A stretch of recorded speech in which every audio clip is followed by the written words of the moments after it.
Okay, wir sind jetzt auch live auf YouTube. Wir sind jetzt auch live auf YouTube, Leute.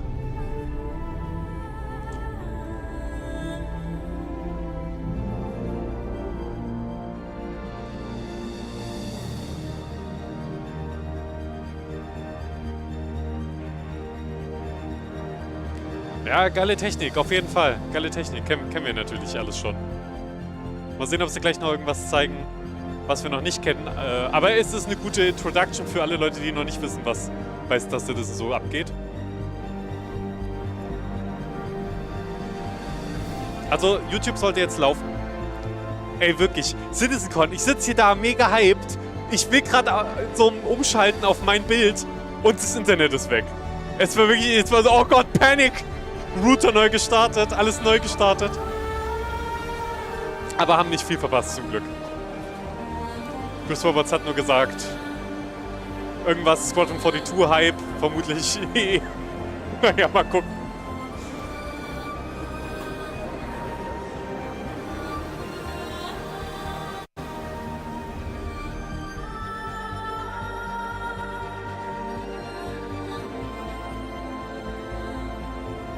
Oh, was für smooth Geschwindigkeitswechsel. Eben sagte er ja, vieles, was wir sehen werden, kommt innerhalb der nächsten 12 Monate in-game. Mal schauen. Ja, also eben, das können wir direkt vergessen.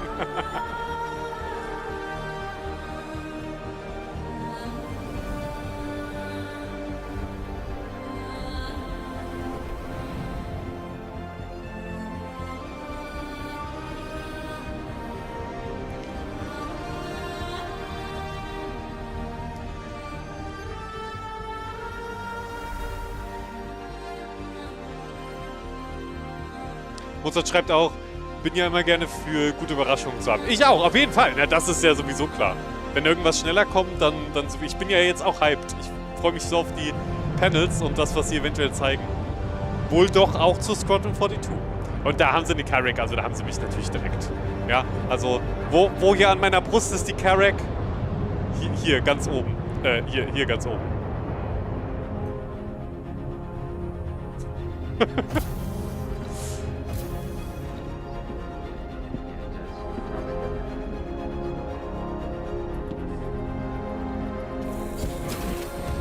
Was machen all die Leute dort? Außer rumchillen. Die chillen nur rum, vermutlich. Kleines Orga-Event. Das Event ist auch nur auf der Carrack zu stehen, ohne dass sie explodiert. Das ist schon hart genug oft. Ich glaube nicht, dass das NPCs waren. Das waren Spieler, die Emotes benutzen. Okay, was ist da jetzt? Ich bin gespannt. Felsen. Bäume. Liebe ich alles. Felsen. Oh, eine Höhle.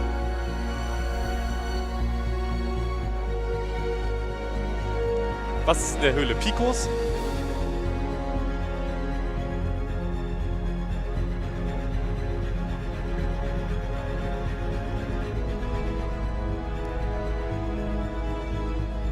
Das stimmt, Mozart schreibt, da saß jemand mit Händen auf den Tisch, das können Spieler nicht. Also müssen es ja NPCs sein.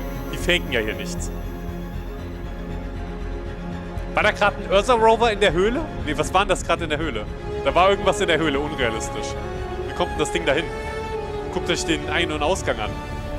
Es gibt eine Höhle, wo man komplett durchfliegen kann, bis an die andere Seite von dem Berg. Das habe ich noch nie gesehen. Aber wäre cool, wenn es das gäbe.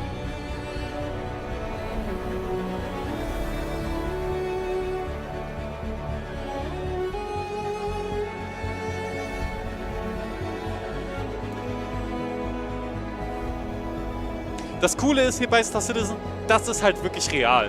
Ich habe schon so viele Spiele gesehen, die mit sowas werben, mit solchen Trailern. Aber das ist das Geile in Star Citizen, das ist hier halt wirklich real. Wir können da jetzt hin und landen irgendwo random auf einem Planeten. Also ich will das jetzt auch nicht kleinreden, was wir hier sehen.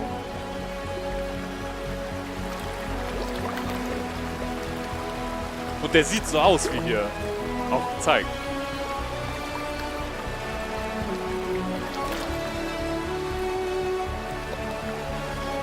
Mozart schreibt auch, Höhlen mit 2 Eingängen, komplett absurd.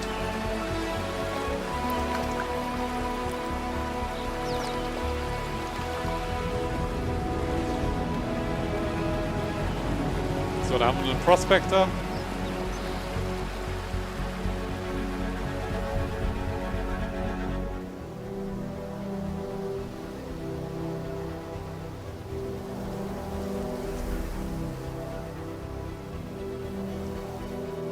Ja, sieht geil aus. Da kann man mal wandern gehen.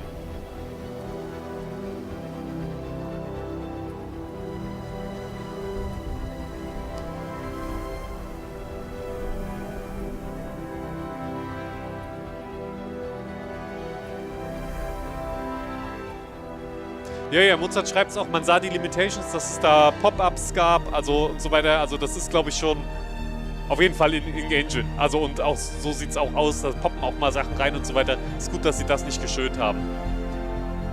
Und es sieht ja trotzdem fantastisch aus. Also so eine geile kleine Blumenwiese. Liebe ich immer wieder, wenn ich da auf Microtech drauf stoße. Freue ich mich wirklich. Also von daher...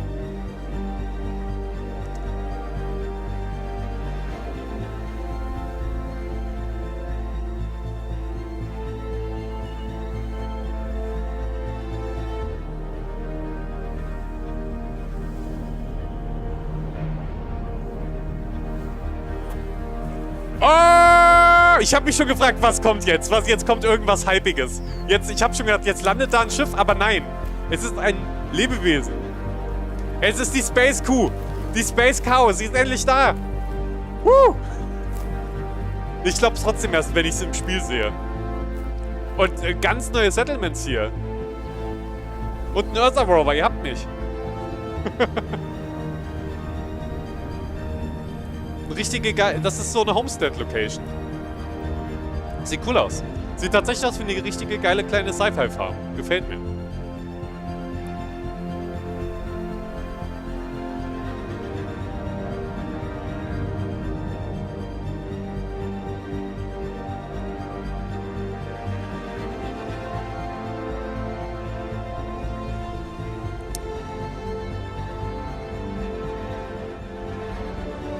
Okay, cool.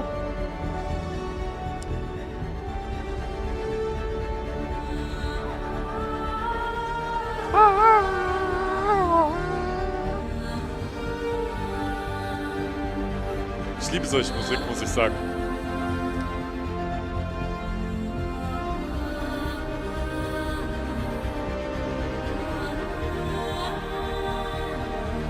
Das ist doch eine neue Skybox.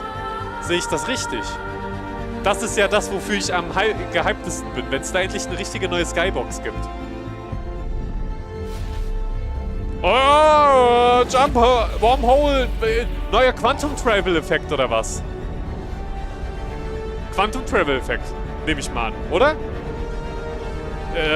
Weiß nicht, ob ich da... Ich glaube, da kriege ich epileptische Anfälle, aber abgesehen davon cool. Also, da sind wir jetzt aber mal in die falsche Richtung nach Jela geflogen. Das habe ich ja gesehen an der Position von Stan. Oder was?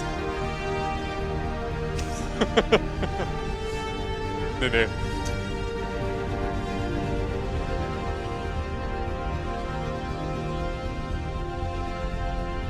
Das ist ein gutes Video, wenn man mal wirklich die Engine zeigen will. So was die da können. Das ist schon nice. Von daher cool, aber ja. Stimmt, Mozart hat recht, wir müssen Space Cow AI dann mit Bartender AI vergleichen. Mal sehen, wie die sind. Vom Intelligenzgrad her und so. Oh ja, natürlich Gasriesen müssen sie auch noch zeigen. Denkt ihr, was ich denke? Denkt ihr, was ich denke? Space Whales incoming? Bitte.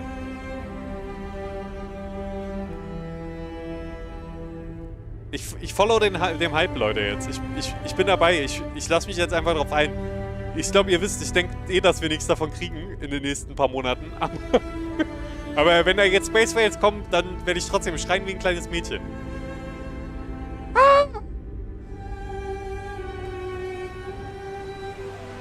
Das finde ich auch immer wieder richtig beeindruckend. Gasriesen, richtig geil.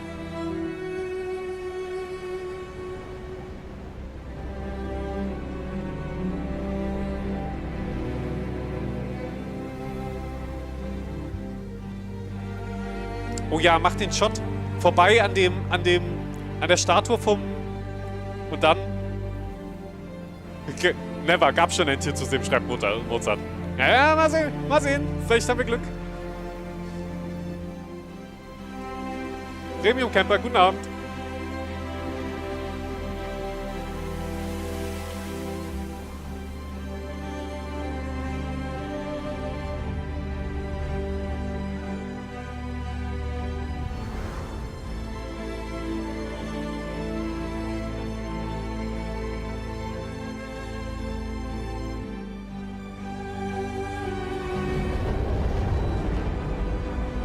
Ja, passend zur Location. Star Runner.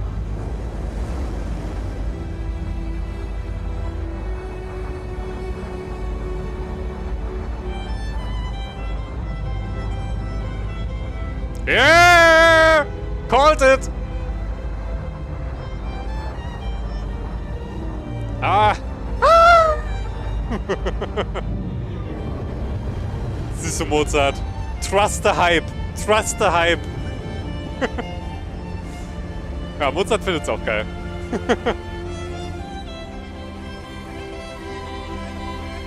Okay, aber natürlich zeigen sie kein Gameplay dazu. Soll ja nur die Engine zeigen. Da könnten Wale sein. Wenn sie denn da wären. Also könnten sie. Also die Engine kann sie rendern. Und animieren. So, wo geht's jetzt hin? A-Corp, sie müssen noch den Stadtplaneten zeigen natürlich.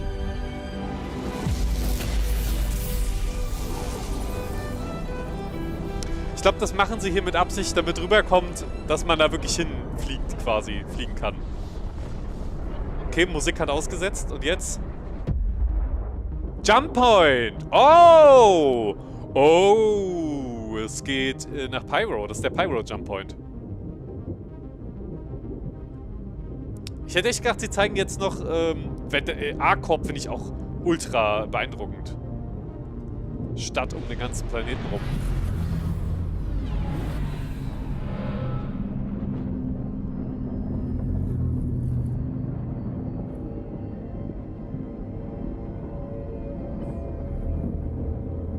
Was ist denn das? Der Anus von Stanton. Er ist wunderschön.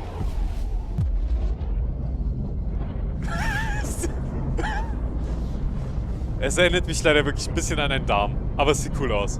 Irgendwie. Es sieht ein bisschen anders aus, ein bisschen düsterer als die Jump Points früher.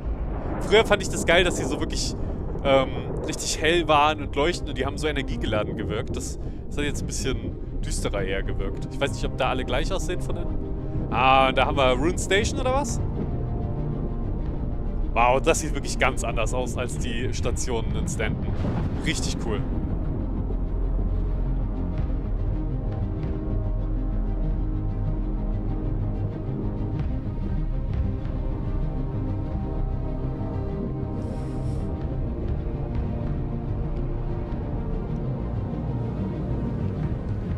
War da gerade ein Fenster oder war da keins?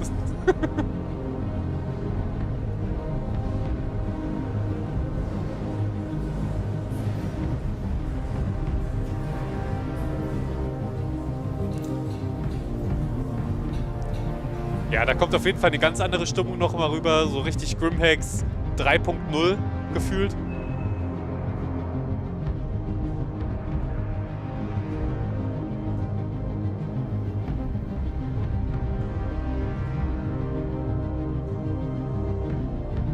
Oh, wir kriegen Leute mit nackten Oberkörpern.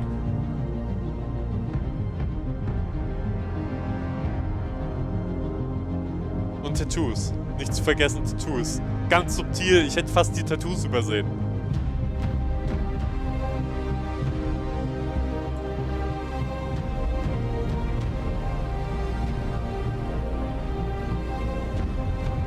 Ja, Mozart stellt die wichtigen Fragen. Darf ich dann auch nackig rumlaufen?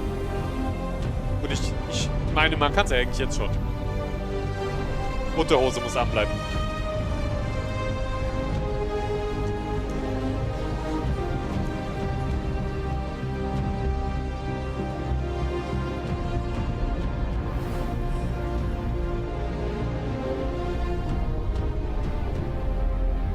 Doch, ich glaube, da sind Scheiben drin, aber die sind sehr gut geputzt. Wie man das von Piraten kennt. Man muss nämlich sehen, wenn eine Bedrohung kommt. Wenn die Navy um die Ecke lugt, dann muss man die auch klar sehen können.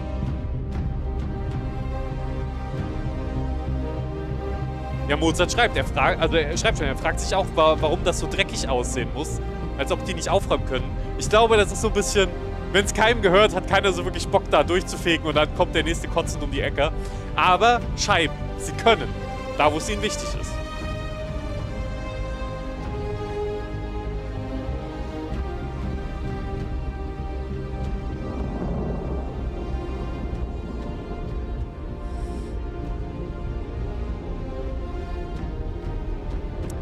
Mozart. Also ich fühle mich da total wohl im Dreck. Und ich glaube, für Krankheiten, ich glaube, es ist den meisten nur einfach egal, die da hingehen.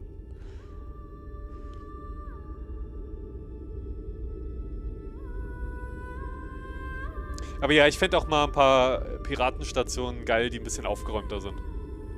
Aber das sind vielleicht nicht die Gangs dafür. Das ist dann vielleicht eher bei irgendwelchen Syndikaten oder sowas, die dann auch Raumstationen richtig betreiben. Keine Ahnung. Ach, sieht das schön aus.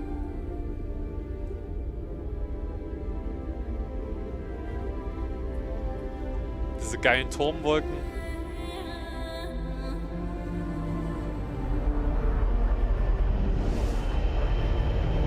Was haben wir da? Oh, schlechte Idee. Schlechte Idee. Oh, der geht runter. Der geht runter. Da dampfen schon die Triebwerke. Der hat keinen Bock mehr. Da geht's... Das ist ein Absturz. Leute, wir sind live dabei. Ja, ich sag's doch. Man fliegt nicht mit einer Reclaimer nicht einfach so geradewegs nach unten. Fire Distribution, auch geil.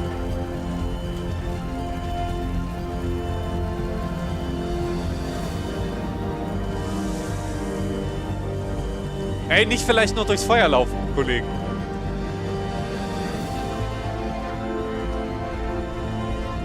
Die rennen da einfach durchs Feuer durch, als ob nichts wäre. Wo sind denn die Feuerlöscher? Der war auch wie ganz chillig, die gerade da lang gelaufen ist. Man sieht mich nicht mehr. Er steht einfach komplett in Flammen. Was zum...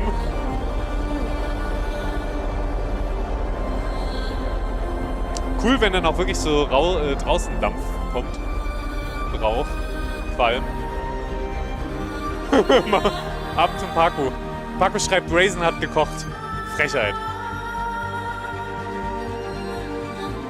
Realistisch, aber Frechheit.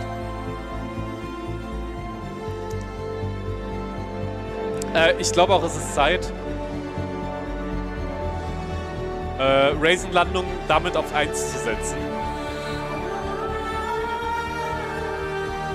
Ich glaube nämlich, das wird eine Reysn-Landung, was die Leute mit der Reclaimer da machen.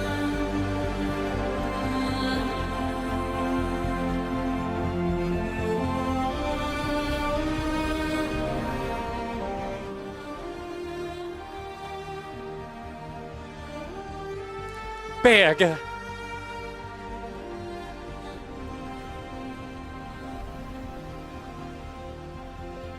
Ich liebe diese gelben Meere. Von Pflanzen. Moos ist das ja, ne?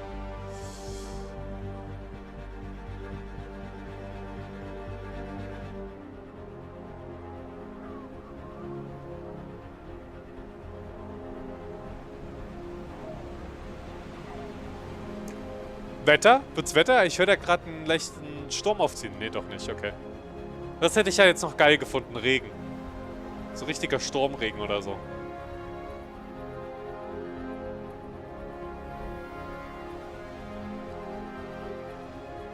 Okay, was haben wir da? Irgendeine kleine Bergspitzenstation, ganz schick. Und wir haben wieder, oh Gott, wir haben wieder den Typen, der auf dem Berg steht und winkt. Zum Glück hat er nicht noch gerufen, hello CitizenCon. So, und da neue Underground Facilities, oder? Sind das diese coolen Hangars, die so ein bisschen in den Boden reingehen? Ja, das sieht so aus. Diese geilen, versunkenen Landing Pads. Sogar mit Wasser drunter und so. Die sehen natürlich geil aus. Mozart hofft, er kann die Kühe streicheln. Ja, ich hoffe es auch.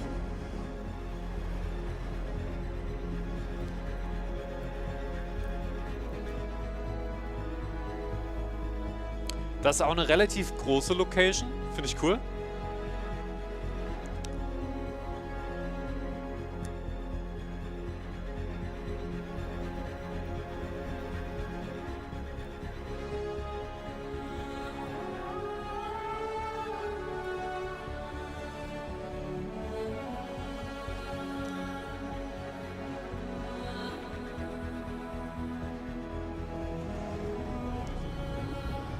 Oh, cool. Geht das schon? Ist das schon im Spiel? Ich weiß es gar nicht, aber ich glaube, nee. Nee, das ist noch nicht im Spiel. Aber das ist richtig geil. Oh, ist das cool. Wann haben wir das bitte? Nee, die Berge sind auf jeden Fall höher, oder?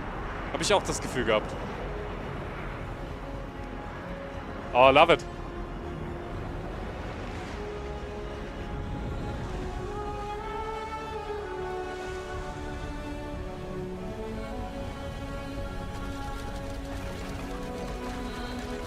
Ja, als ob. Als ob. Das sehen wir nicht für die nächsten 7 Jahre. Safe nicht. Und was ist das überhaupt? Warum hat er da drauf... Also das ist geil. Das wäre geil. Würde ich lieben.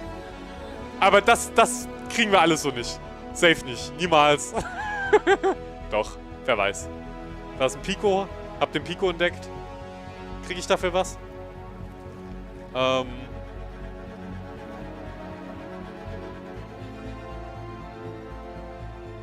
Hallo, ich bin Model. Hat er gerade Nasenbluten? Hier haben wir einen Dude. Er hat Nasenbluten und steht auf einem epischen Steg. Okay, geil. Ja. Ja, und Paco will natürlich wissen, ob er mit der 600i im Wasser landen und tauchen kann. Das will ich aber auch wissen. Aber das hätten sie gezeigt, glaube ich.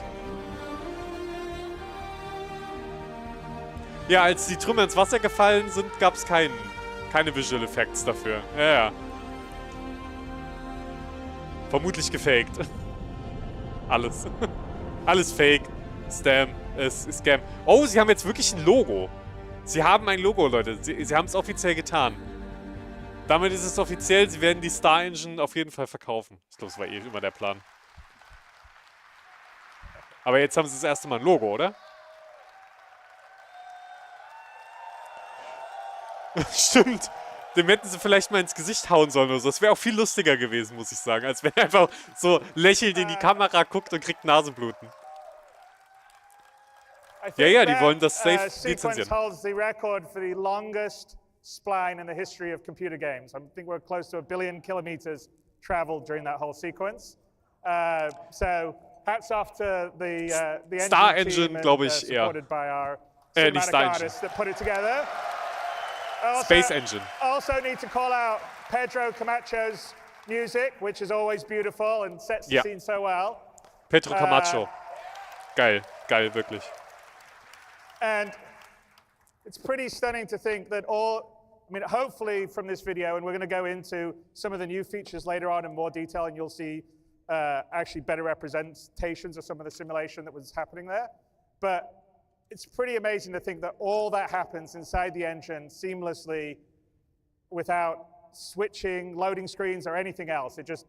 You can go from down up close to a blade of grass all the way out, looking at a whole planet to moving to another star system. And that's actually one of the hardest things to do, especially when you do it at the scale we do online with that level of physical simulation, with hundreds of players, thousands of AI running around. It's hats off to our tech guys who are going to be coming up and talking about what they're doing. Ich habe so 3 AIs bisher gesehen, die irgendwie mal rumgelaufen sind auf einem Server. Maximal.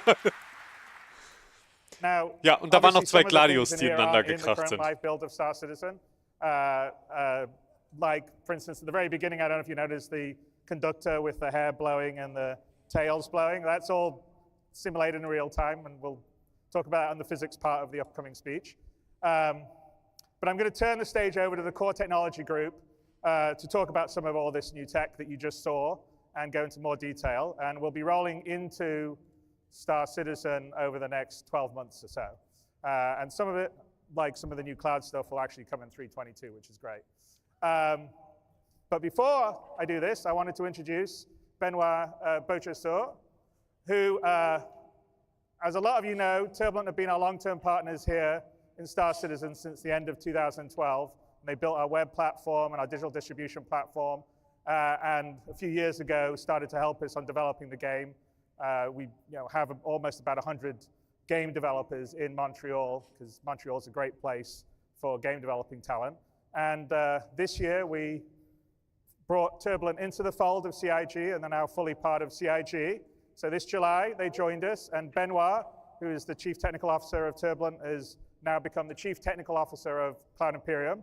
And along with him and Marc Boudet, who is the CEO of Turbulent, is now our head of global studios. They're strengthening our management team at CIG, and I'm really, really happy to have them. And I want to introduce Benoit to come to the stage, since he leads up the tech group, and he can give you a little setup of what we're going to be doing this year and going forward, and some of the new initiatives we're going to go. So Benoit, come up to the stage.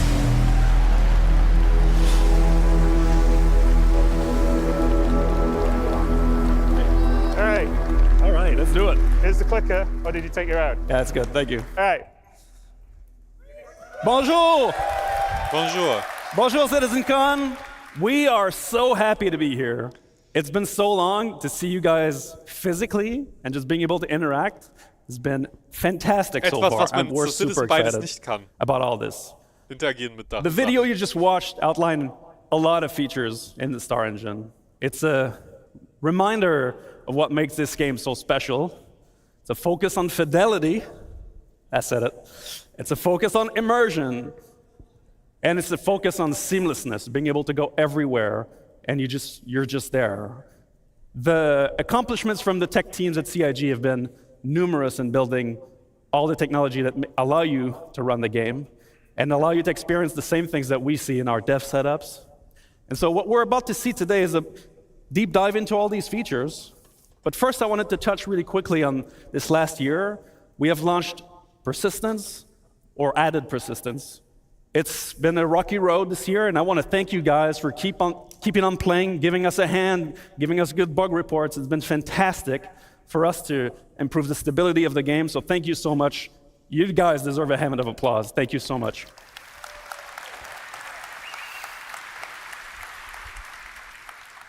I just want to touch on one bit, which is that all the people you will see in the next couple tech panels are really the best of their crafts in the world.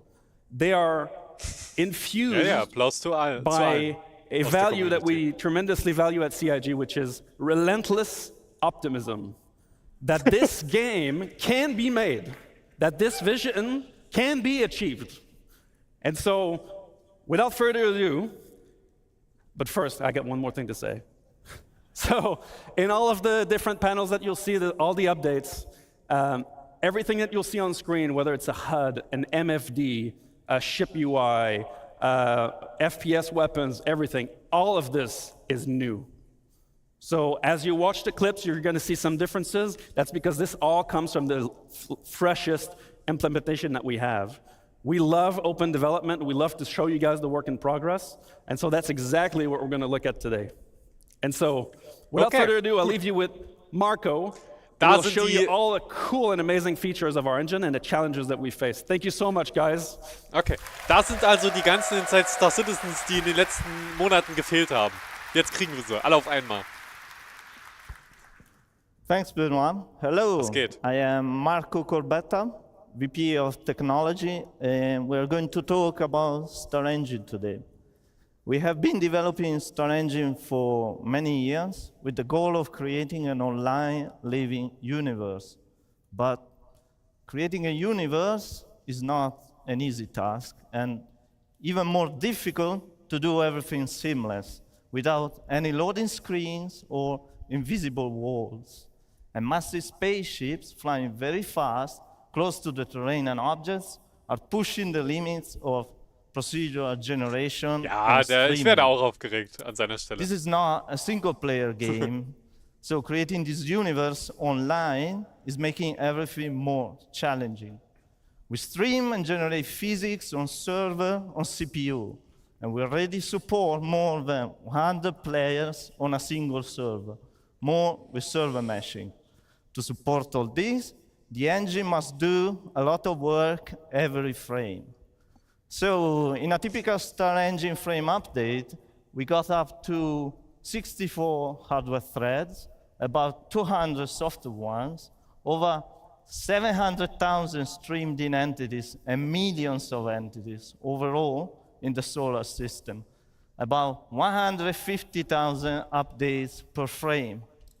We have over 200 vehicles, spaceships, and ground ones, over 2 million physical objects, over 100,000 objects generated per frame when flying over the terrain. We have many unique locations, streaming on demand in a seamless, gigantic space. Also, we are supporting many new features that we are going to showcase today. I'm going to start introducing the new and improved clouds and fog, worked on by custom vendor in the R&D team. The first new feature is the light shafts. They are volumetric shadows from clouds cast into the atmosphere. They are truly volumetric and 3D, fully integrated. They are not just a post effect, as it is usually done in games. With this, the atmosphere from an overcast sky gets darker, and this is important for planets and locations with bad weather. Another component is the new ground fog. It follows the terrain up to a specified elevation for different locations. It is also fully integrated into the atmosphere. It receives volumetric shadows from clouds and terrain. It reduces the light scatter into the view ray. And in this video, we are showing all the features combined together. In addition, we made many improvements to cloud shaping to allow for more variation and details. The shape noise blending, vertical variation has been improved a lot. Dass der Ground Fog jetzt von dem Licht richtig beeinflusst wird, macht einen großen Unterschied. Das ist mit das, was jetzt aktuell in so einem Schneesturm oder so am meisten auffällt. Und das ist schon auch wirklich beeindruckend.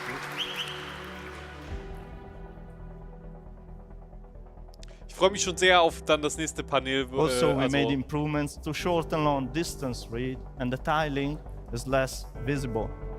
Auf das nächste Segment, weil es da wirklich dann noch um Gameplay geht. Jetzt ist okay, es geht um die Engine und um Grafik, also. Aber ja, ich freue mich auch auf Gameplay.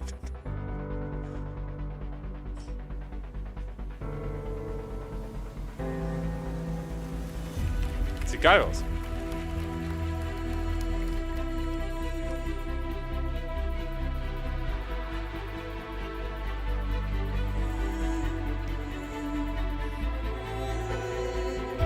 Eieiei. Also wirklich, das ist ein Foto quasi.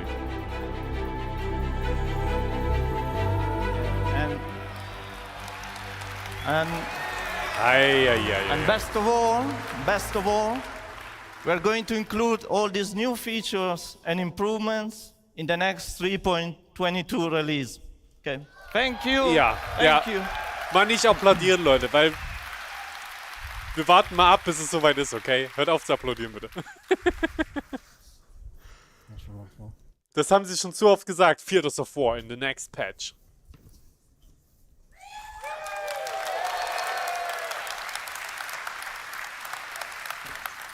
Hi everyone. Ja, so I'm Mike Snowden, I'm the Director of Visual Effects. Aktuell I'm Ali ist so ein Brown, bisschen. the Director of Graphics and Procedural Tech. Thank you very much. Really happy to be here, really excited to show you. We're going to be showing dynamic fire in Starengine. Ah, nice.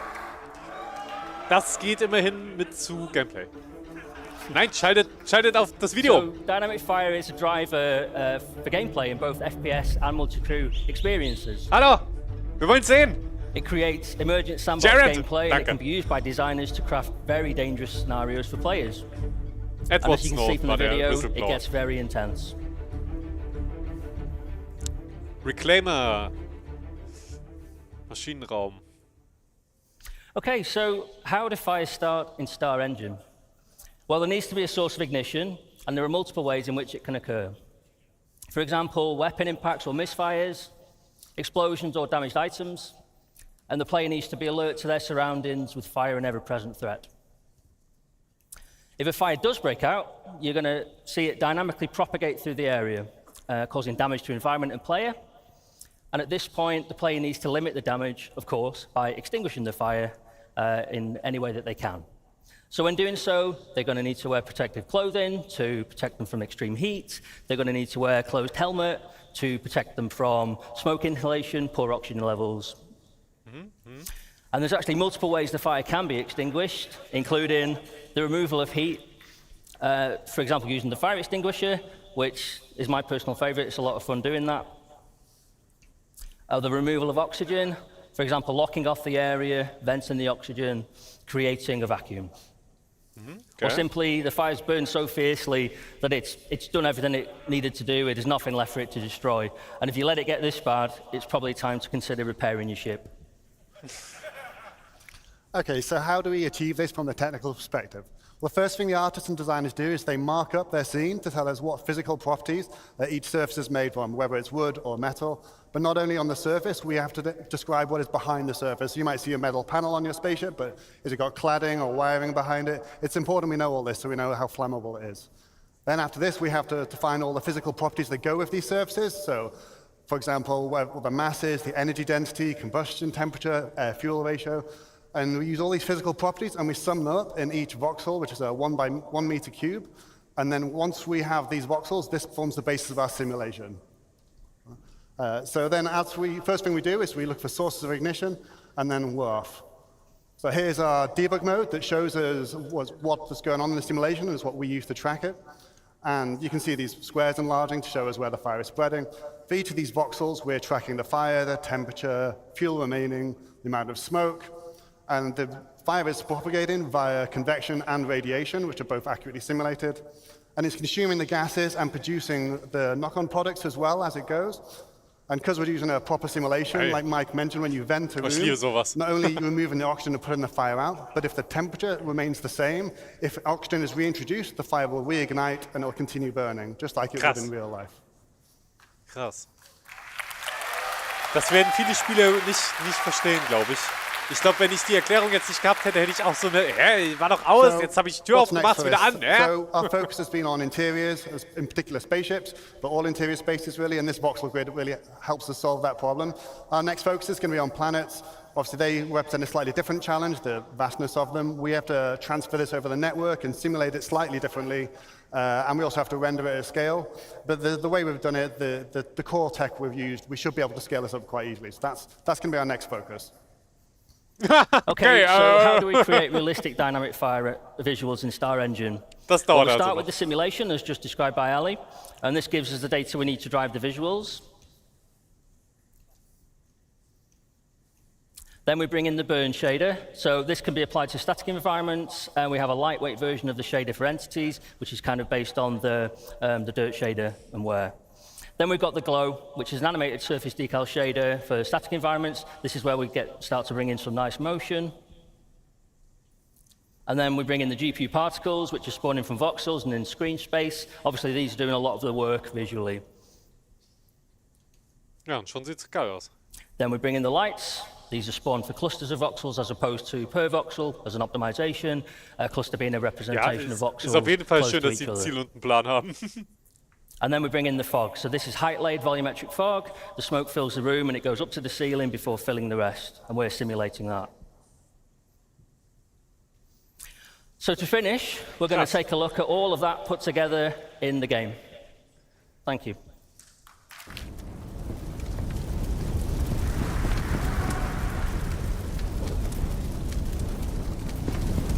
Ja, auch da sehen wir schon eine ganze Menge neues Spielerart. Das sieht ja auf jeden Fall ganz anders aus.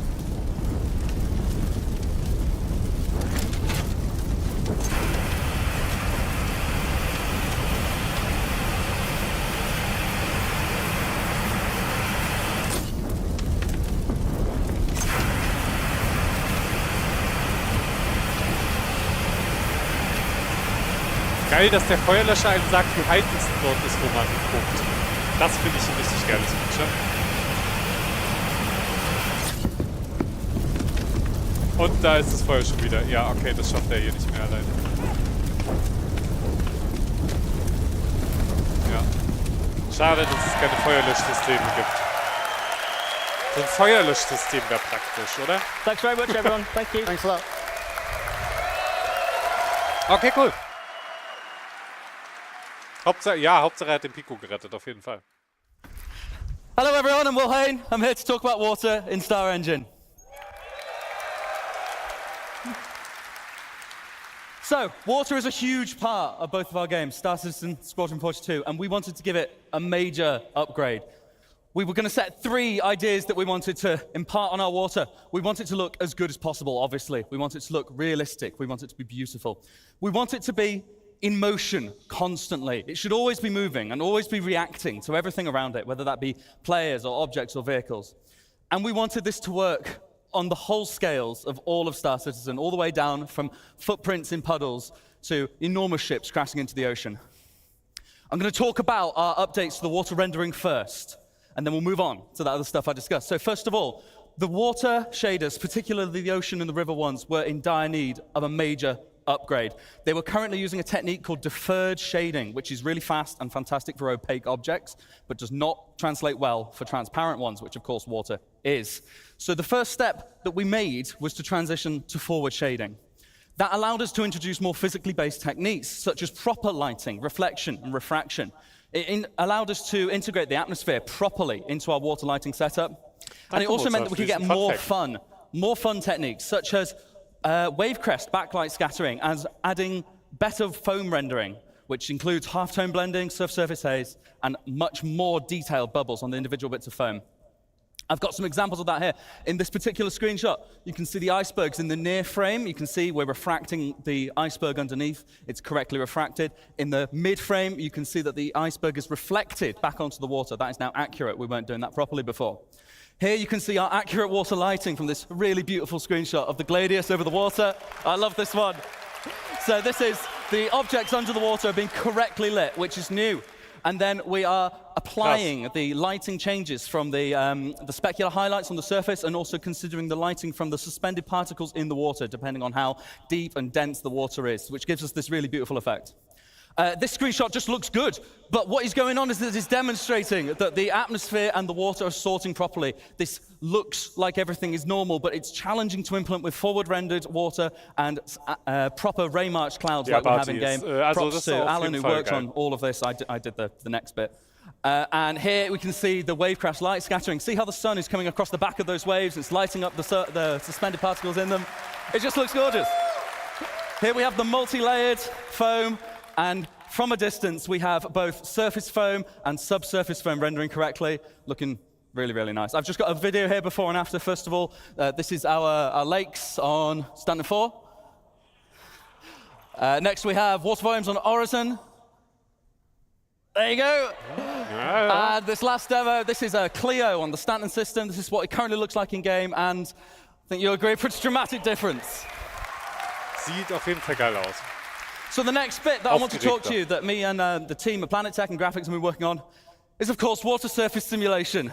This has been an absolute pleasure to work on. So we had a few aims for this. We wanted it to be multi-input. We want physics to influence this. We want our MFX system to influence this. We want bullets. We want everything. We want high concurrency. You guys, it's a sandbox game. You're going to break it. You're going to stick 1,000 picos in our puddles. It's got to work. And it's got to be scalable. It's got to work from the tiny scales to the footprints in the puddles, all the way up to, as I said, giant ships crashing into the ocean. So the technique that we chose for this is a form of surface wave propagation. It's GPU-based, it's highly realistic at a low cost, and it can be scaled for waves of different amplitudes. So we can have all of that built right in just by adjusting a few constants. I've got a demonstration here. We're going to have the player walking through the puddle. As you can see, as he steps, you get a bigger ripple. But even as he's stepping, the toe is being dragged through the water and moving the water accurately. This is not a cop-out. We're doing this in 3D. You see as I'm jumping. And then this next demo, we're going to fire some bullets. This is a bit loud, this one. Also ja, ich habe auch mal einen Wassershader gemacht. Das war Aber ich habe einen Planetenshader gemacht, der nutzt einen Teil von dem Wassershader. Den Right, the zeige ich one euch more vielleicht thing that we had to demnächst look at. So it's all well and good, this working on a Atmosphäre puddle, und but Star Citizen is not Ist made of natürlich puddles. nichts It's made wie of das hier. oceanic planets. It's made of everything. We needed to make this multi-scale. Das sah richtig so geil aus we schon mal. wanted the water near and far, not just in a square around the camera. We wanted lots and lots at once. The solution we picked was a multi-region water sim. Now, this was really, really tricky to get right, glaub, ich but hab I really Splitter think we im have Finger. now. This basically means that we can dynamically allocate all of the simulation regions depending on what is colliding where and what resolution we need at what parts of the screen. We can optimize this very heavily to make sure that you get what you want to see at the right time. We still need to get that information onto the water, though, and that's a bit trickier. So what we devised is yet another set of regions. Now, the regions are slightly different. The simulation regions need to happen wherever something is contacting the water, and that needs to happen regardless as to whether you can see it, because if there's a collision going on there, I look away, and then I look back. If it stops going and has to restart, that looks bad. Whereas the water, we only need to know the total result when it's actually in view. So we have these new regions which cover all water in view. And the beauty of this is that we can use this for multi-input and multi-output systems. Anything can influence our water, whether it be the simulation, whether it be weather, whether it be VFX. And then anything can be affected by water now. So the water rendering reads from this, but then we can also spawn VFX particles from wave crests. We can add screen space effects. We can have a line across your visor. We don't have this yet, but it's accurate to the displaced water in front of you. We've got this technology now, so we can use it to influence any of our work going forward. And here's a really good video of some of it in action. I'll just let that play. This is the debug mode. Essentially, we're moving a sphere of basically infinite mass through the water. And as you see, if we pan out a bit, we make our sphere a bit bigger, we get a much different result from the sim. Spawning the foam properly. Wow. It looks really nice. Really happy with this one. Ja, sieht geil aus. Ich würde es gerne in-game sehen. So what I'm going to do in a second is I'm going to turn on the debug mode so you can see where the regions are. You see we've got these gray boxes. They light up green when there is a hit inside the box. We've also got different sizes going on. If you look near the shore there's a big cluster of text. That is a whole bunch of other regions because there's some stuff floating there causing little ripples that we can't actually see. And as you see, these scale properly. We can add the results from multiple sizes of simulation together, and they influence and interact with one another accurately. You see those big waves crashing over the little sim there. It works pretty nicely. Das ist schon richtig geil. I've gone ahead of my subtitles, but I'll just let that video play out. Bin ich wirklich beeindruckt. So, Ja, what does that look like when we bring it all das together? schaffen würden, What's it dass going to irgendwie look like Sachen in nicht mehr game? irgendwo Now, you did see a durchklippen. little bit of this in the Starengine trailer, but das ist, actually, glaube ich, da warten I wir zu think viel. this video does a little bit more justice to it. So I'm just going to let that play out for you. Die Szene haben wir schon gesehen, oder? Nee. Nee, die haben wir noch nicht gesehen.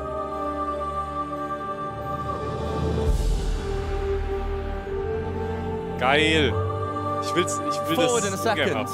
You're going to see the wake start to happen behind us there. And from the cockpit perspective, water droplets on the glass thrown up from the water sim. This is what I'm talking about using multi-output. Geil.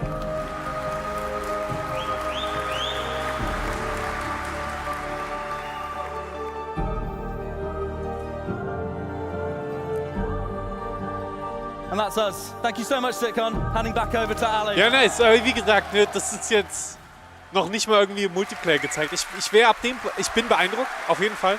Aber ich bin erst richtig hyped, wenn ich sehe, dass sie es irgendwie wenigstens in der Multiplayer-Live-Demo zeigen. Dass der eine Spieler schießt und der andere sieht es auch wirklich. Das ist eher der tricky Part, dass das so übertragen wird auf 1:1. I'm really proud of the work we've done on the aber trotzdem fire richtig and the geil, water. ne? Ich will das nicht kleinreden. Amazing features. I'm going to talk to you about a few smaller features and a few longer-term R&D features we're coming in on the visual side. This first one, something we wanted for cinematics and telling a story, but also to tie into our active feature system, which is to get the face to tell a little bit more story on our characters. So this blood, sweat, and tears system is something we implemented recently, and it allows us to use a GPU particle simulation, which we project onto the face, and then we integrate it into the skin shader so we can get realistic reflection and refraction of water on your face. And we even make the skin go a little bit redder to simulate the extra blood flow when you're tired or upset.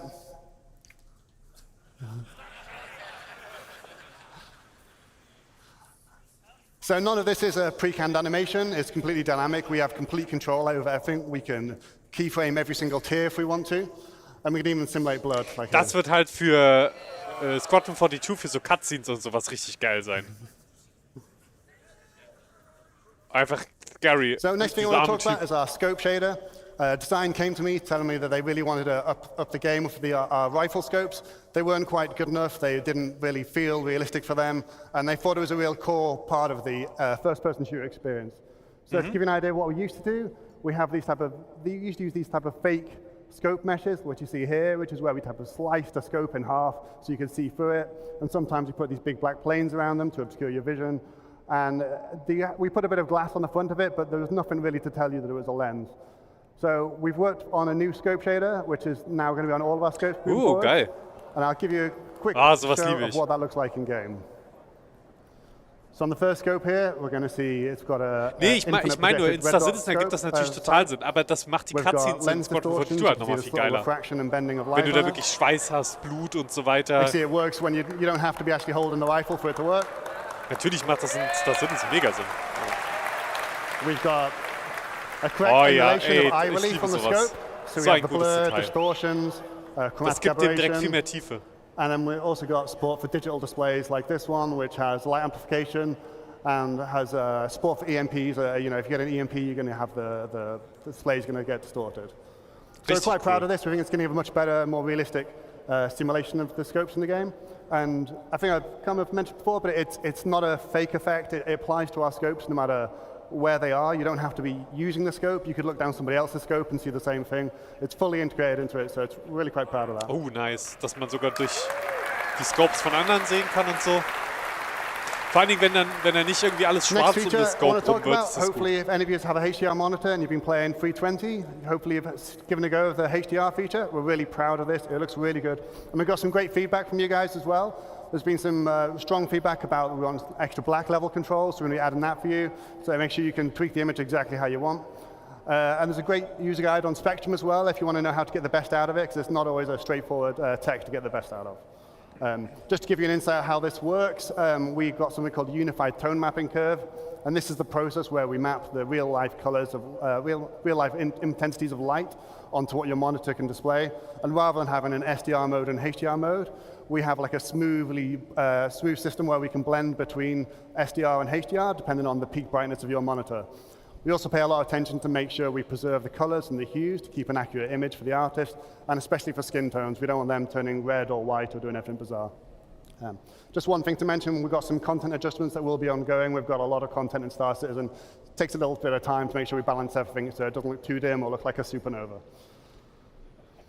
Next thing I want to mention, temporal upscaling. This has been something that's been asked for a long time, and we're proud to finally get it into your hands. We've got 3 different techniques we're going to be implementing. We've got CIGs, we've got our own temporal super resolution solution called TSR.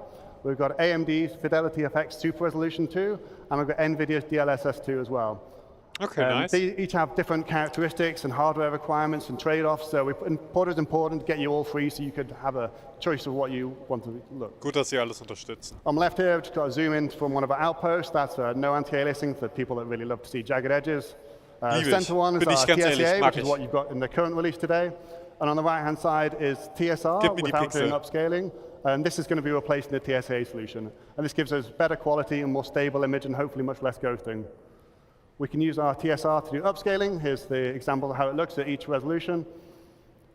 And similar results from AMD's FSR. And some numbers here, which I'm sure you can pour over later. But basically, we can get about 2 times GPU performance if you're interested in using the upscaling technique. Obviously, if Das you're ist CPU eher limited, you might not get quite der them numbers. Vorteil. It depends on your machine. We also intend to look at frame generation techniques like FSR-free and DLSS-free, but these are going to come a bit later. We're going to focus on GPU performance, getting that up first. Frame generation isn't really applicable unless you've got a really good performance first.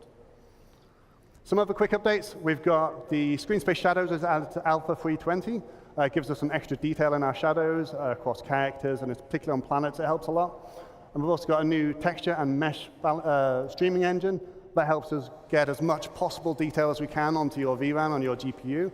And it does something we call load balancing. It will scale dynamically for your GPU to make sure we can get the absolute best possible results. We've also got some more streaming improvements coming in the next release. Just to give you a quick show of what the screen space shadows mean, here we've got a planet with no shadows. I think it's Microtech.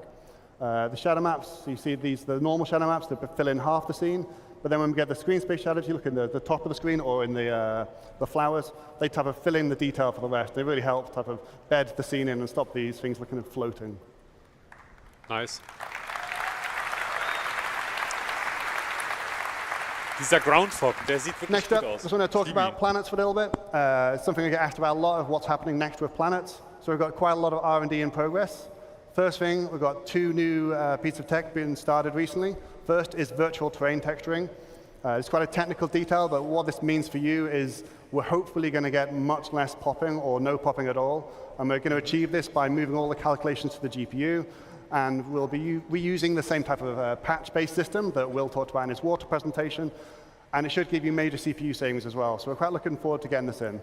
Another benefit is that it's going to give us the ability to add more complicated logic on, so we can type of do more diverse and interesting terrain, like things like, you know, we don't have beaches at the moment. We'll be able to achieve that. And there's other similar things where, based on the local conditions, we're able to do more advanced decision making. Next thing we want to look at, which is probably the thing we asked about the most, is our scattering system, which is what responsible for putting all the trees and the rocks down in the world. We're going to, again, move this to 100% to the GPU, and that should let us have vastly longer draw distances right up until the horizon and much better performance. So we'll finally get rid of the dreaded pop of trees coming in for you. We also have to integrate it with our harvestable system, ja, the das hat resource mich schon ein system, paar Mal and gekillt. the awesome fire Oh, system you just Baum! saw a minute ago. Another point is it's going to be a hierarchical-based system, which what that means is we'll be able to use nearby vegetation or rocks to influence what other vegetation and rocks can grow or will show up. And this lets us produce much more complicated rule sets, so we can do things like have a tree that maybe underneath it doesn't have any grass, or maybe certain trees come together in clumps, and we'll get a much more natural distribution of vegetation. And final thing we want for planets is we want to be able to build them much easier, much faster, and we want to make sure they are truly unique. At the moment, our planets are unique. However, they are built from type of tile sets, like pre-built things that get mixed and matched together and blended in complicated ways so that you don't see the repetition. But it's not truly unique, not in the same way that the Grand Canyon might be, or the River Nile, or Mount Everest. And that's what we want. So to get that, we need to replicate the complicated natural processes on Earth, like geology, climate, erosion, and these things aren't trivial.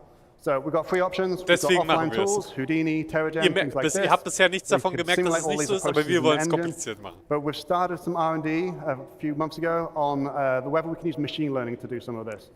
So just to give you a quick idea of how that would work, or how it could work, if you just start with some random input here, it's just like some noise.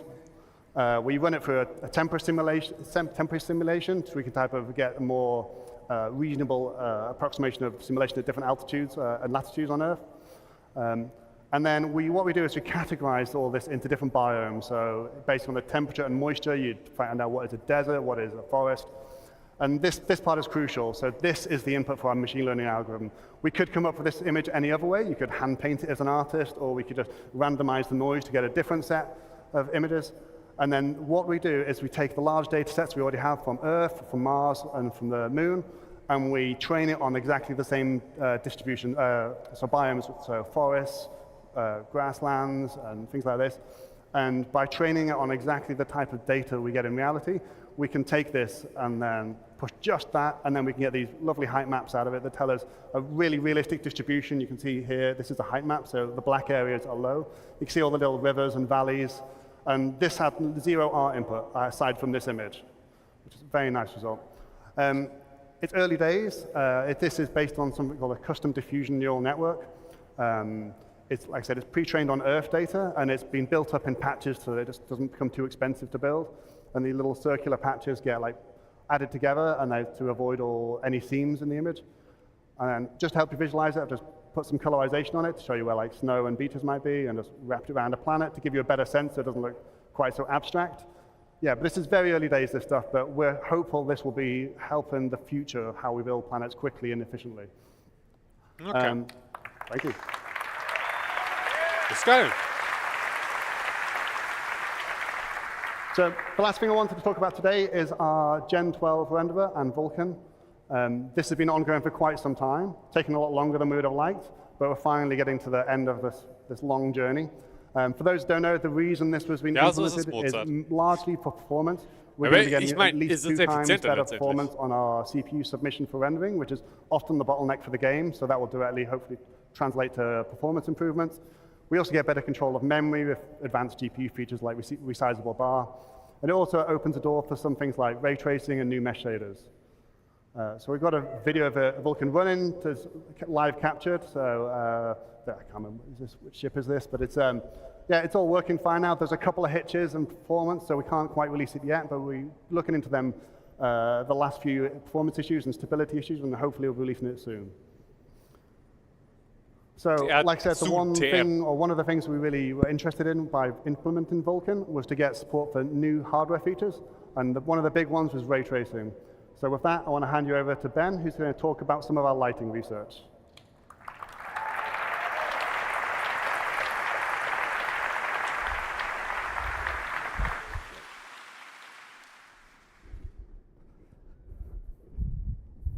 Hi, I'm Ben Parry, and this is Global Illumination.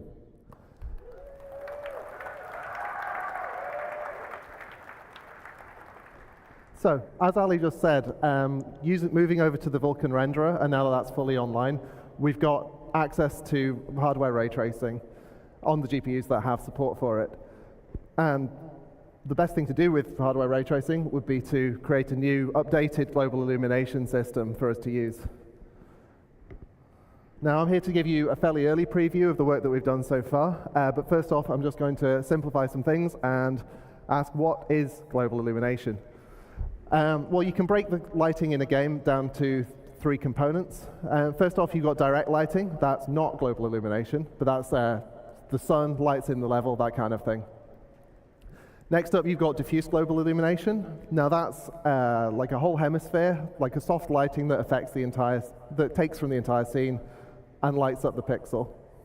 And then finally, you've got glossy GI and reflections. That's like your shiny surface glints, your mirror reflections, that kind of thing. And now all of those combine together to form one glorious penguin. Now, ich finde es gut, dass wir mit Mozart einen Grafikexperten im Chat haben. Now for the rest of this presentation, we're specifically talking about this guy, the diffuse penguin. Glossy GI has actually been disabled in all the videos. Even the old system videos don't show the glossy GI here, just to aid the comparison. First off, we've got a video from Chris Campbell, who's going to make us look cool. Ja, ich finde es auch richtig geil, wie sie es erklären. Also man versteht, was sie meinen, sie zeigen Bilder, die dazu passen und so. Das machen sie richtig gut.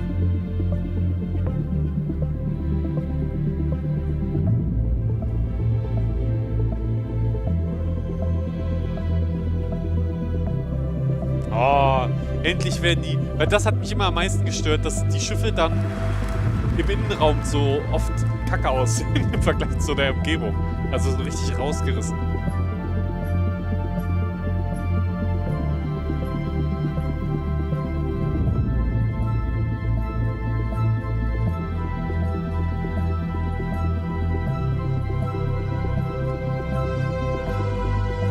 Ach ja, also geil, freue ich mich drauf.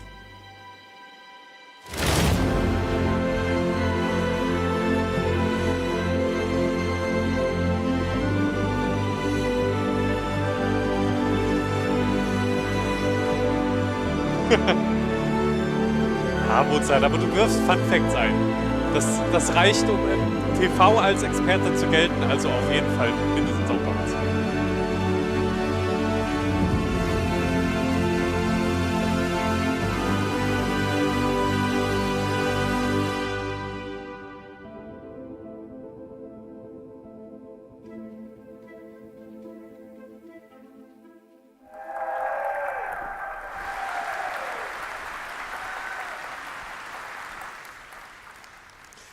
So next up, the boring or the interesting bit. How are we doing it? How does the tech work? Spiele dieser Grafik. Das ist ja ein geiler Grafikeffekt.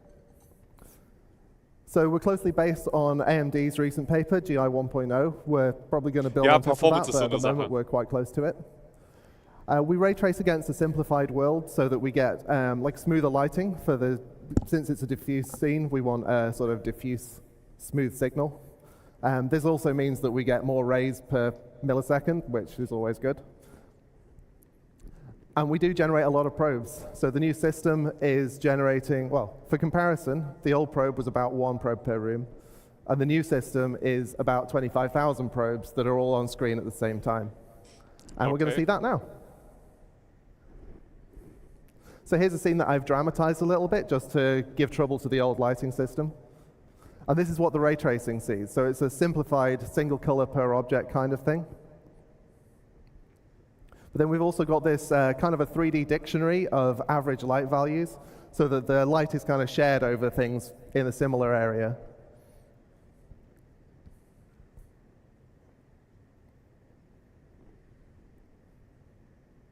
Okay. So going back to the scene, this is the old system. So you'd render a single image from the center of the room, blur it, and then slap it onto the entire scene. Now, as you can see, like the middle of the scene is about the right lighting, but everything else has got the middle of the scene's lighting. Like these red lights at the sides, they're basically drowned out by the table bounce that somehow made it across the room to them. So we want to replace that system with 25,000 probes, each one of them only providing light to a small area around themselves. And then we interpolate that to provide like a smooth bounce. And you can see already in the distance, like the red light is really bouncing up there. And then we add a screen space occlusion pass just to tidy up the edges on things. And there is the final composite.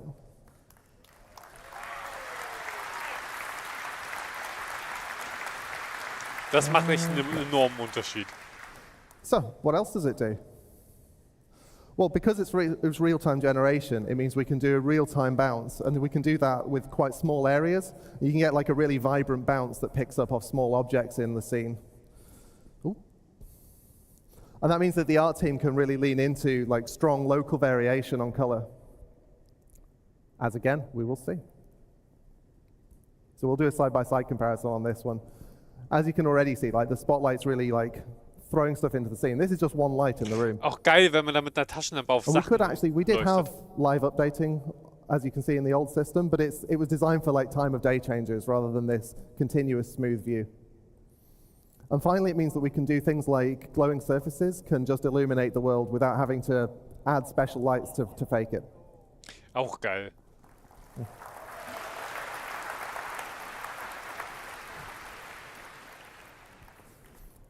So yeah, there's two really common cases in Star Citizen particularly that this is going to help with. First off, cockpit brightness. We capture at the moment the... Was auch immer das für ein Geräusch war. At the moment we capture that cockpit probe in a setup scene, and then we don't update it as you're flying around. So you're not going to get the sky color in, and you're not going to get the ground color in. And then we've got the opposite problem that, I don't have a picture for this, but cargo bays, sometimes they're light, you land somewhere dark, you open up the doors, and now you've just got this weird little light room with nothing spilling out of it. Yeah. So again, let's have a video. Oh yeah, so this is the old system. The sun's working, but you can see there's no sky, there's no ground lighting. By the way, I've turned off a lot of the cockpit lights so that you can see this. And then in the new one, you can already see the skylight is kind of helping a little. But then as you turn over, you get all the ground lighting. Oh. Tausendmal besser.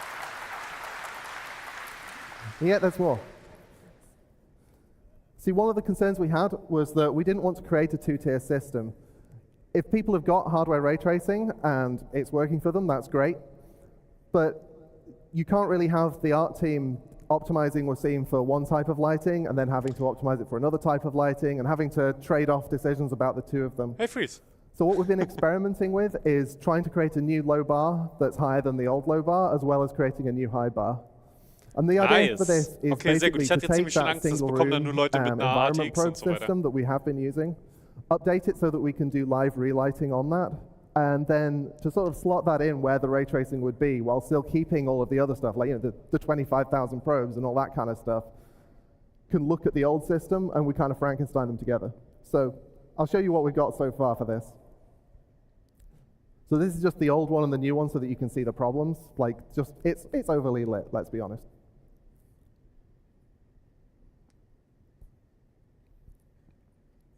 And now this is what Star Citizen would have looked like if we released it on the PS1. Ich find's the ganz geil. among you may have noticed also the ship is missing, but you know, we can't do dynamic objects in this. You'll be surprised. It doesn't seem to mind. And there we have software GI in the middle, which is, yeah, like I say, it was using the same 25,000 probe system, but not having to use any kind of hardware ray tracing. As you can see, it's not a perfect match. It's not identical, but It's it's a close lot more enough. dynamic than the old system. Ist besser, auf jeden Fall. Richtig gut. Richtig gut. And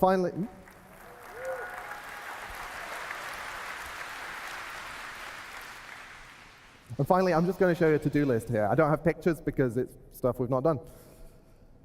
Glossy reflections. Obviously, we want to complete the picture, and for that, we need to handle glossy reflections. That's self-explanatory, really. I don't know what to say about that.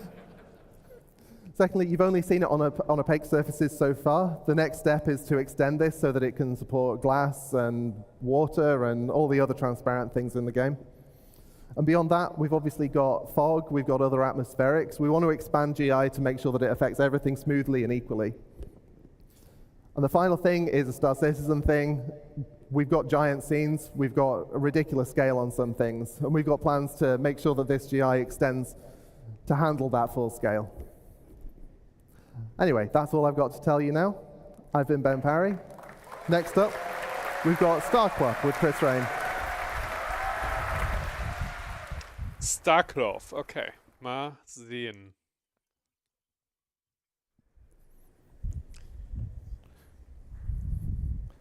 Hello, everyone. Hi.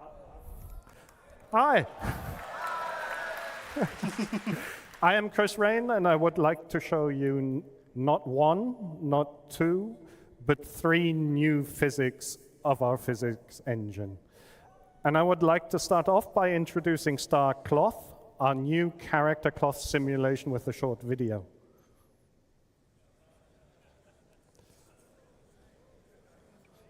So this is just regular player movement. That was actually me playing. You can see the cloth collides with the ground.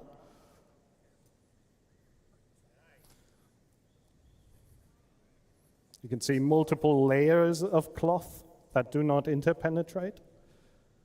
Das ist vor allen Dingen was Geiles. Cloth gets influenced from wind and has accurate collisions with the player's body.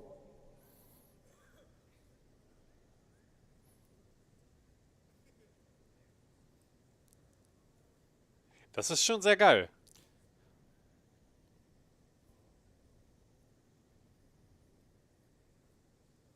Da freut man sich doch drauf, das nächste Mal so ein support for collisions from so ein Ding dynamic anzuhaben. objects. Aha, oh ja. Oh. Das ist, oh. You can play football in any outfit.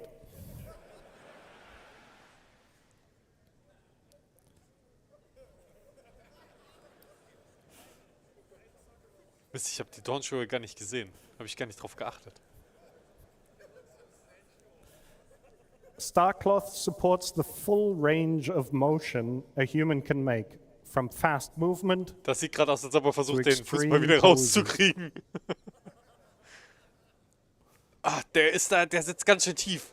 Oh, irgendwie. Ah. Raus da! Oh, er ist mir zu tief reingerutscht. Ah. Oh, ich konnte ihm durch seine Schulter, durch seinen Ärmel gucken oben. Starcloth is designed to be a first-class member of our physics engine. It interacts with everything we have to offer, from character movement over forces like wind, thruster backwash, explosion, to projectile impacts and collisions. It's efficient. It always updates at 120 FPS, regardless of the frame rate, and is hand optimized. It's immersive and believable. It's a realistic simulation based on physical properties.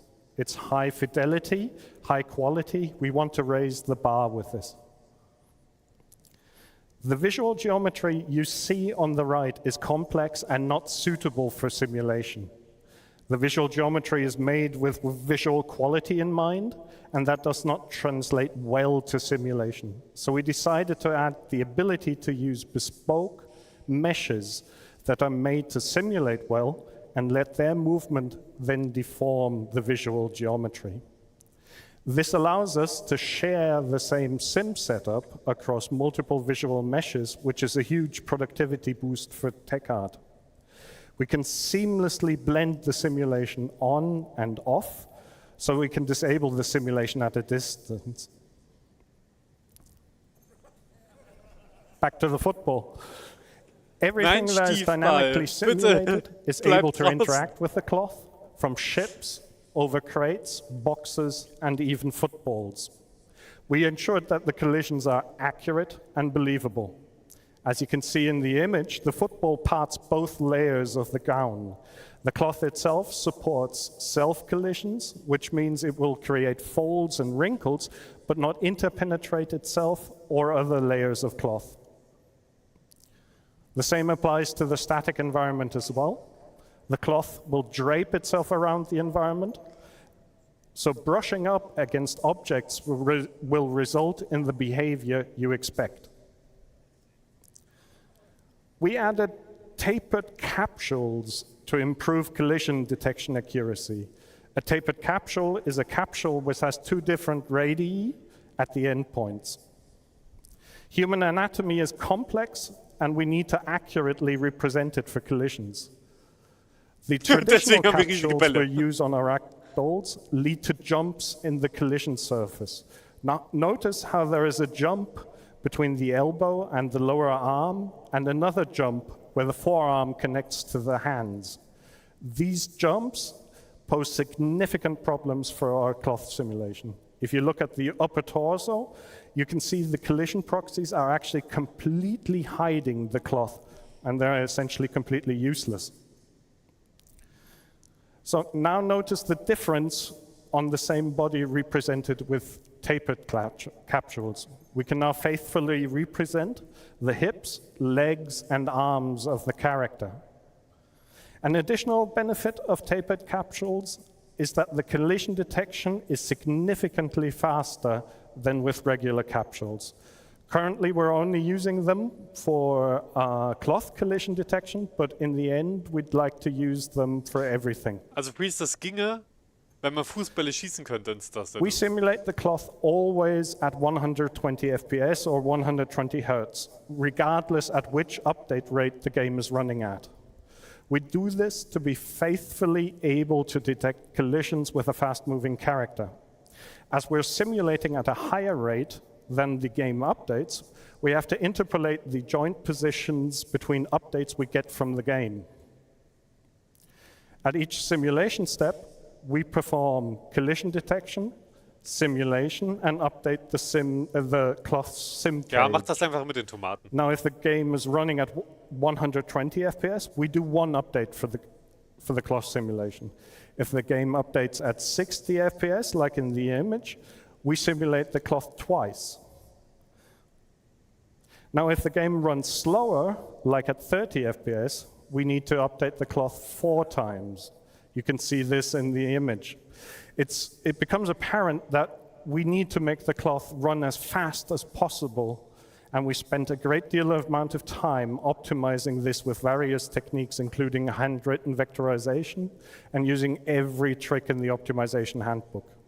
The effort pays off because we can faithfully capture very complex movement and fast-moving characters, even at low frame rates, without any clipping or tunneling.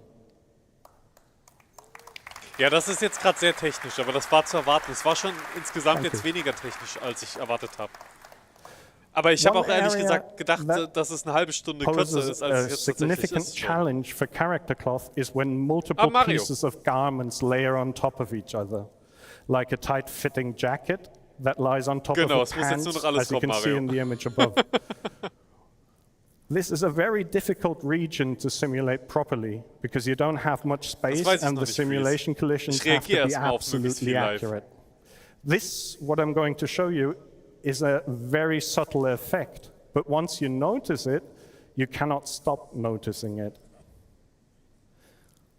I want to focus your attention to the waist region of the character. Here we tweak the simulation settings in real time to see the effect.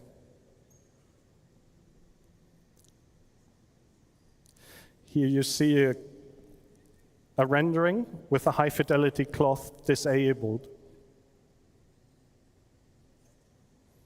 And here, the same scene with it enabled. Ja, durchaus geil.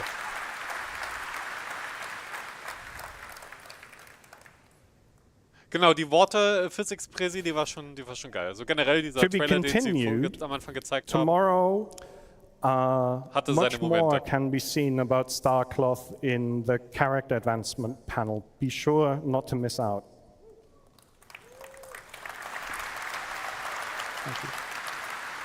So, Haare, jetzt bin ich gespannt. Next up, Star Hair. Wo sind die Bärte? Currently, we have the ability to simulate the effect of moving hair with joints that are essentially simulated pendulums. The hair is skinned to these joints, and when these joints move due to the pendulum simulation, the hair moves with it. This leads to a fast and believable movement of hair. However, the quality is directly correlated to the quality of the skinning, which is tedious for tech art to achieve for some complex hairstyles. Further, apart from gravity, the pendulum joints do not react to external forces like collisions or wind or explosions. So we asked ourselves, can we somehow improve upon this? And I'd like to show you some early prototype results of our research. This is an image of the raw geometry you saw in the previous image. Ja, fandest du diese You can see many strands of hair, and we thought to ourselves, maybe we can simulate all of these strands. Glaube ich, eine Rolle. This is a single strand isolated from the rest. As these are simple triangle meshes, we initially thought we could simply use our cloth simulation and simulate such a strand like a sheet of cloth. That didn't work out at all. It turns out hair does not behave like clothing. Ich würde das gerne sehen. Also, the sheer number of strands and their individual triangles and vertices are simply too much to simulate efficiently, even for our highly optimized cloth engines. Ja, die hat mal geschauspielert. We realized then that our artists are actually using splines to create these strands. And a spline is a smooth curve or line through space. You could see that in yellow. And we thought maybe we can just simulate these. They're much simpler. And hair simulations need to be able to maintain the original hairstyle. You cannot have the hair simulation change the visual appearance of a character. One of the reasons why using the cloth simulation for hair did not work out at all is that the cloth only simulates vertices and they have no concept of orientation. So you do not know how the next segment has bent in relation to your current segment. In other words, you cannot easily simulate twist with vertices alone. For splines, however, that is very easy to do. So all of this together allows us to simulate the strands according to the theory of Kosarat rods. A Kosarat rod allows you to model the behavior of slender one-dimensional rods, exactly what our splines are, and simulate bend, twist, stretch, and shear, exactly what we need. Hair also needs exact collision detection to not intersect with the head, the ears, the cheeks, the jaw region. Easy. The video I'm about to show you is some very early prototype footage of how such a simulation actually looks like.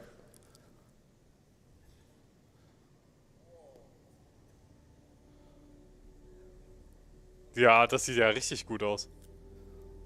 Jetzt schüttel mal die Haare. Das sieht so scary aus. Warum hat sie keinen Körper? Warum sie jetzt? So this is a test of various head movements to see how the hair reacts. Hair simulation is one of the hardest things to simulate, especially in a real-time context, and very tricky to get right. We're actually simulating all the hair strands. Das ist schon cool. Die klippen ein bisschen durch die Geometrie, aber ansonsten... Ich meine... So we will have characters being able to run their hands through their hair and have the hair react realistically. A barber simulation next.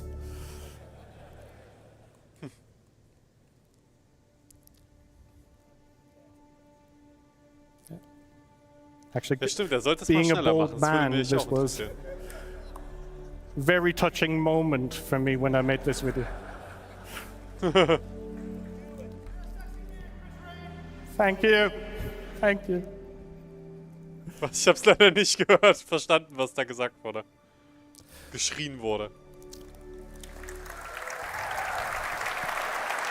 Ja, ja, das simuliert auch die Protonen, die durchs Haar fliegen.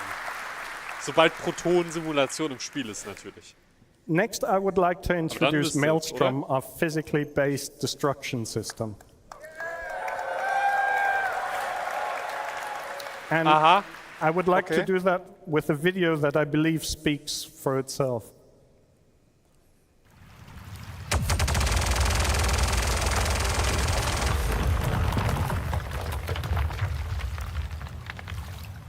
Die Soundeffekte sind geil.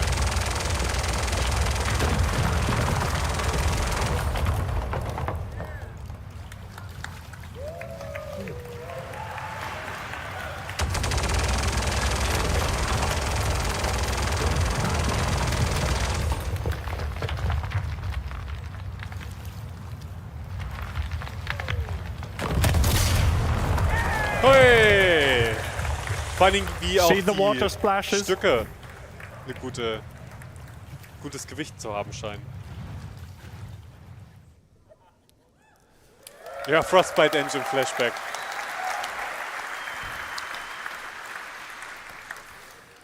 We want players' intuitive prediction of the effect a weapon or a collision has to actually happen in the engine or in the game.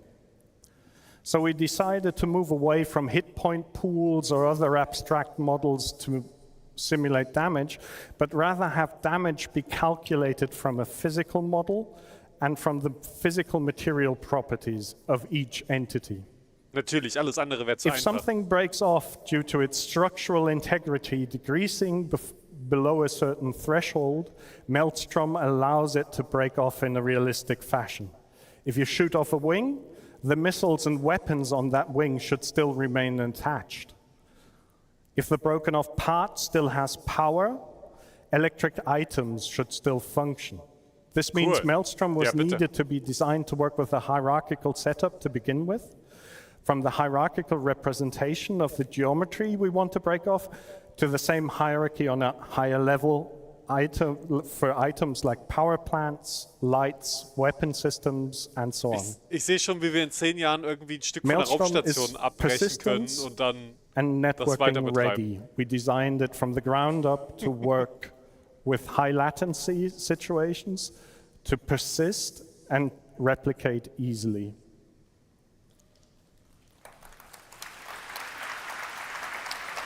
Ja, das muss alles getaggt werden. Und To Mozart achieve all ist ready this, we für den gave Job. each physical geometry instance an identifier to be able to uniquely identify it within the universe. So your Gladius wing is your Gladius wing.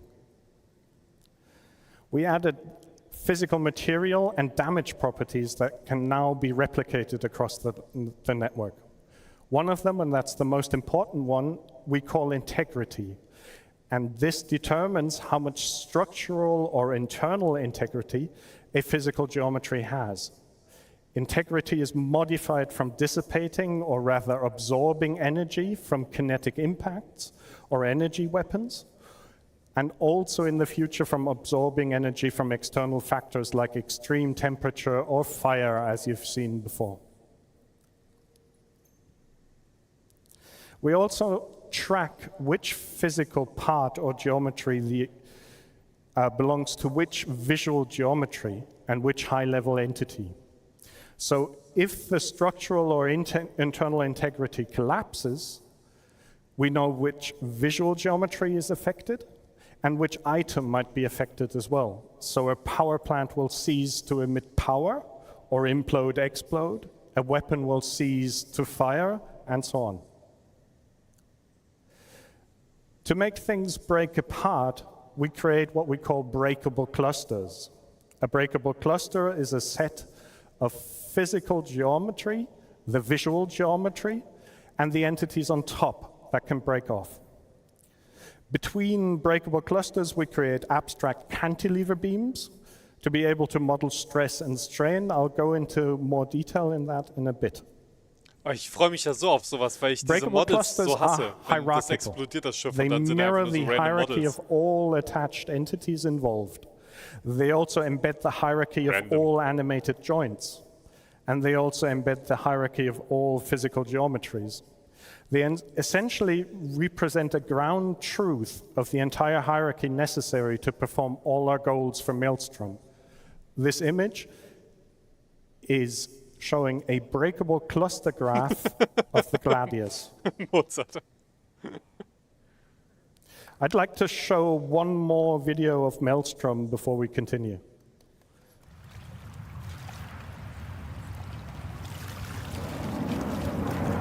Oh, fliegt das Schiff da jetzt rein? Oh, das finde ich geil. Yes! Oh, super geil. Das sieht richtig gut aus. Und damit sind wir bei 4 Reysn-Landungen. Und 3 davon waren Gladius. We needed to find a good way to easily and efficiently determine when a breakable cluster breaks. We chose a well-established model from material sciences and structural engineering, cantilever Oh nein, beams. Freeze hat geblinzelt.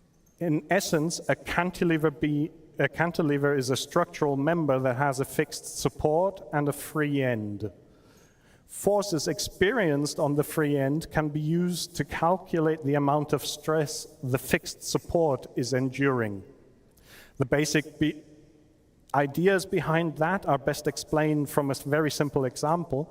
If a ship were to collide with the horizontal part of the crane in the image, far from the vertical part, the fixed support would endure a higher stress as if the ship were to collide closer to the vertical part. But not only does the point of impact determine how much stress the cantilever beam experiences, also how large the surface area is connecting the cantilever and the fixed support has a large influence on when a cantilever beam will break. In our case, this actually means we analyzed the cross-section of the intersection of the set of geometry from 2 breakable clusters to calculate the surface area. A wing attached to the body has a rather large connecting surface area compared to the surface area calculated for the stabilizers connected to the body. Ey, ich habe nicht gedacht, dass sie sowas machen. Forces from impacts and explosions onto these cantilever beams and calculate the stress the beams experience. Over time, this stress turns into strain, and if we reach a certain threshold, the beam snaps. The result, simple, efficient, and deterministic breakability. But this is not just about ships and buildings that you saw in the videos before. We want Maelstrom to be a systemic system that we can use on all types of entities. So here's some video of some test footage of AI shooting each other behind breakable cover and Maelstrom barrels.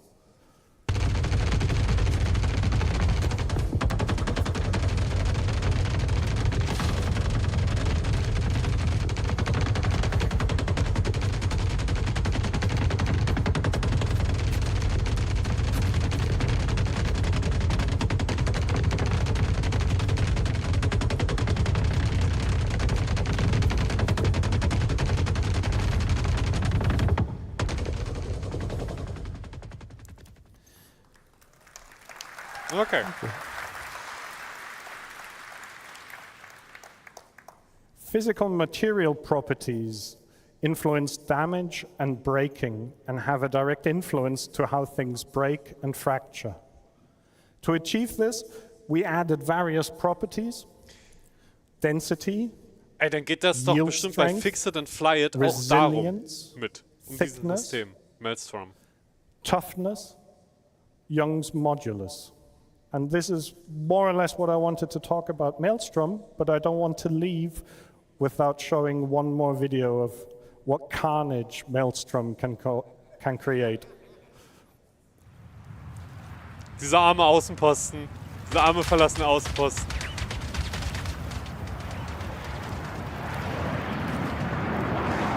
Guck mal, Freeze, jetzt nicht blinzeln. Oh ja, geil. Das zählt nochmal als 2 Reysn-Landungen, würde ich sagen. So, Geil, also wirklich.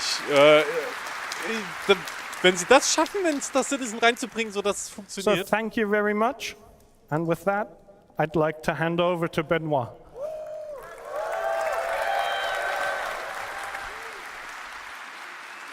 Great. Thank you. All right. I am not this person, but I'm filling in with him. So far, I mean, you guys think this is going to change your game Chris- up to Chris now? war schon auf All der these Bühne. new features? Hell yeah. Okay. So we've seen updates from fire, water. We've just seen force. We've seen sun and light. So the next thing that's left to build a ludicrous space game is audio. Ich habe doch So I'll leave sofort you with dahinter Graham, who's geschrieben. going to Ich show habe you doch some of the hinter new dem Fragezeichen hab ich audio geschrieben, sofort. enhancements we bring to Starengine Dass to das make it keiner even more realistic than it is gelesen now. hat. Frech. Hi CitizenCon, Graham here. Good to see Ich you. habe es jetzt deutlicher gemacht. Recently in the audio team, we've been looking at how we can create a greater psychological connection and emotional impact Was? within Da our steht games Chris through the T? use of improved audio technology. Audio can play a crucial role in the immersion of the player. And with that in Chris. mind, the audio code and technical sound design teams have been looking at all of our tech from the ground up. For example, Wann when kommt you're under Chris? threat, you should Wann feel a kommt real Jesus sense of Christ? danger. When you're armed, you should feel the dangerous power that you hold within your hands. Earlier this year, we showed you our resonance tech, which allows us to bring the action much closer to the player, even when they're deep Ich in habe auch the bowels of CitizenCon a ship and 2051 far away geschrieben from aus where all irgendeinem hits Grund. and the Ich war ein explosions bisschen are im Stress. happening. Ei, ei, ei. But that's just one part of a much larger push to create a better, more immersive audio experience. With that in mind, let's take a look at some of the tech we've been working on. First, let's listen to some of our weapon Ja, sounds Barty, in das sollte action. so. Ja, das war kein Fehler.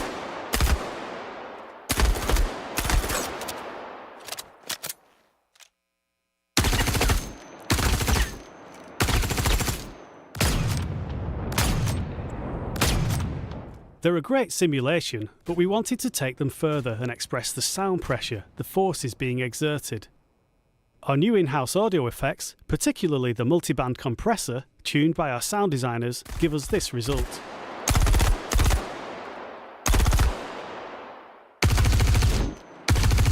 The compression serves to illustrate the power of the weapons and the effect that they have when going beyond the limits of the listener.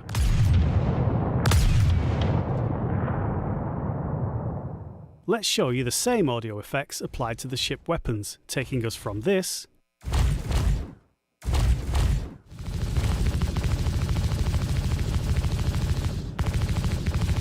to this. Oh, ja, Mann. Hört sich auf jeden Fall geil an.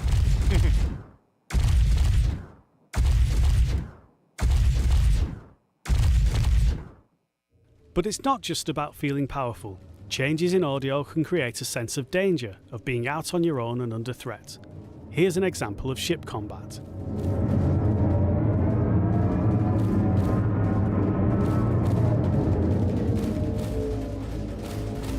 Sounds good, but what if we wanted a little more realism?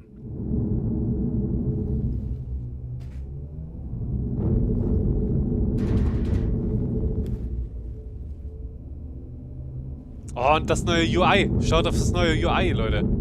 Das fällt mir jetzt erst auf. Die MFDs und so. The audio propagation Sie tech gerade that we've been ineinander rolling gerammt. out makes it easier to change the soundscape in real time, and a nice use of that technology is to provide a more realistic option. Here, your own weapons resonate through the hull of the ship.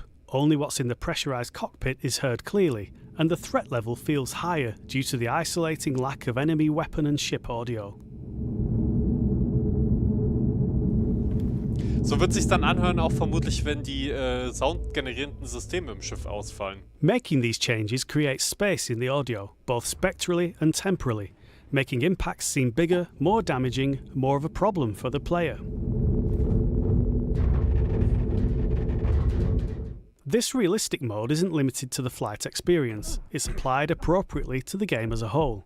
Here's an FPS battle in a depressurized area.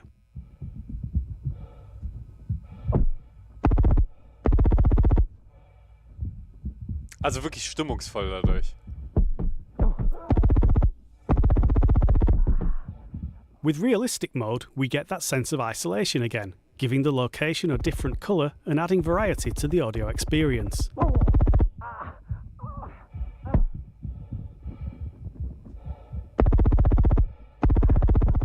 Player breathing and foley are exaggerated, and other sounds are transmitted through physical contact.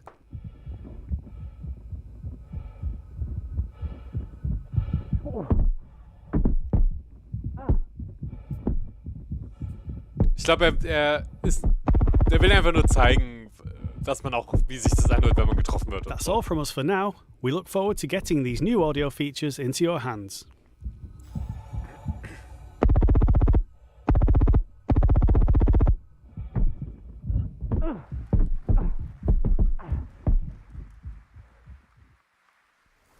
Ja, nice, okay. Alright. Oh, jetzt geht's um Hello, Server-Meshing. everyone. Also ich meine, da steht nicht Server-Meshing explizit, So. aber da steht and beyond. Also Persistent Entity Streaming, vermutlich. Replication Layer and Beyond. My name is Paul Reindl. I'm Director for Online Technology. And I'm going to show you a little bit insight in our technology for persistent entity streaming and the replication layer. I thought about what's the best way to show you something about that tech. And I thought about putting some technical drawings on the slides, or maybe show video like we did 2 years ago. But really, the best way to show you how persistent entity streaming works is to give you a live demonstration. And that's what I'm going to do. Alright, ich bin Alright. gespannt. Gib Persistenz. Na gut, haben wir ja So quasi this will schon. all be live, so please bear with me if there's any glitches.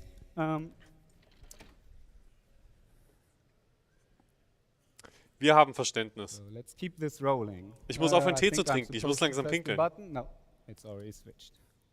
Es wäre so geil, wenn jetzt einfach Before we Pornhub oder start, so a aufgeht little bei ihm. bit, So. I just give you a little bit an overview what you see Oh, here. oh, Let me set up everything. Ups. Persistente Ente. Auch das, Freeze, auch das.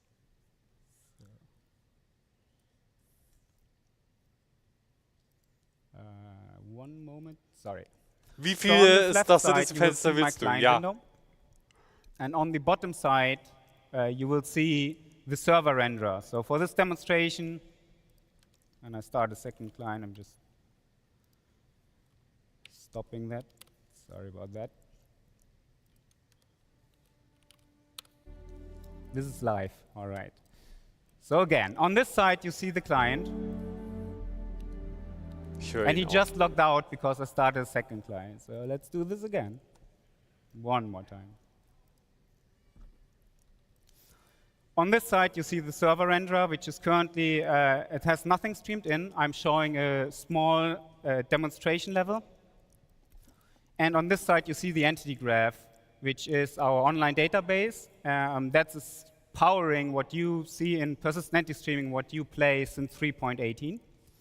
And I also have some metrics on the screen which shows the entity graph worker, the requests per minute, per second, the mutations, and you also will see entities created and destroyed once I do that.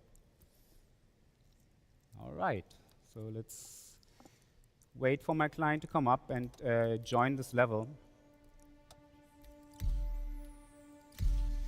So the first thing that will happen when I join this level, you will see on that server, everything streams in, and my client get connected and also streams in everything on the client view. What would happen on the behind the scenes is that my player just got unstowed into that shard, and we at real time created everything for this player. So you will see his body is attached to the player. You will see his mobi-glass, his head with all his customizations, his undersuit, and then all his customizations as well on the undersuit. Ich find's geil, dass sie dafür so ein cooles UI What haben. you also see is that this player just got unstowed and attached to a static zone object container. And this is how our zone system works. Basically, on the server, you will see 3 different zones, purple, green, and red. And each zone comes with its own coordinate system Ja, das ist auch so mein and its own Grafikstyle. physical grid. And this is how we actually, on live, do zone transitions between your ship, empty space, space station, or a planet. And you will see, as I walk between those zones, I will Mozart, at ich real-time weiß doch, wie du update in that modellieren entity kannst. graph. Schon ein bisschen And this besser all als happens das. seamless. So for a client, this is completely transparent. You don't notice that. But this is actually what's happening when you step in or out into a ship. And this is very unique to our engine. No other engine has this zone system. And that allows us to do all the amazing stuff you saw in the videos before, transitioning in and out of planets and go from the smallest scope to the largest scope. So everything we do in a shard, so this is like a mini level, like the mini PU level, is also persisted in this database.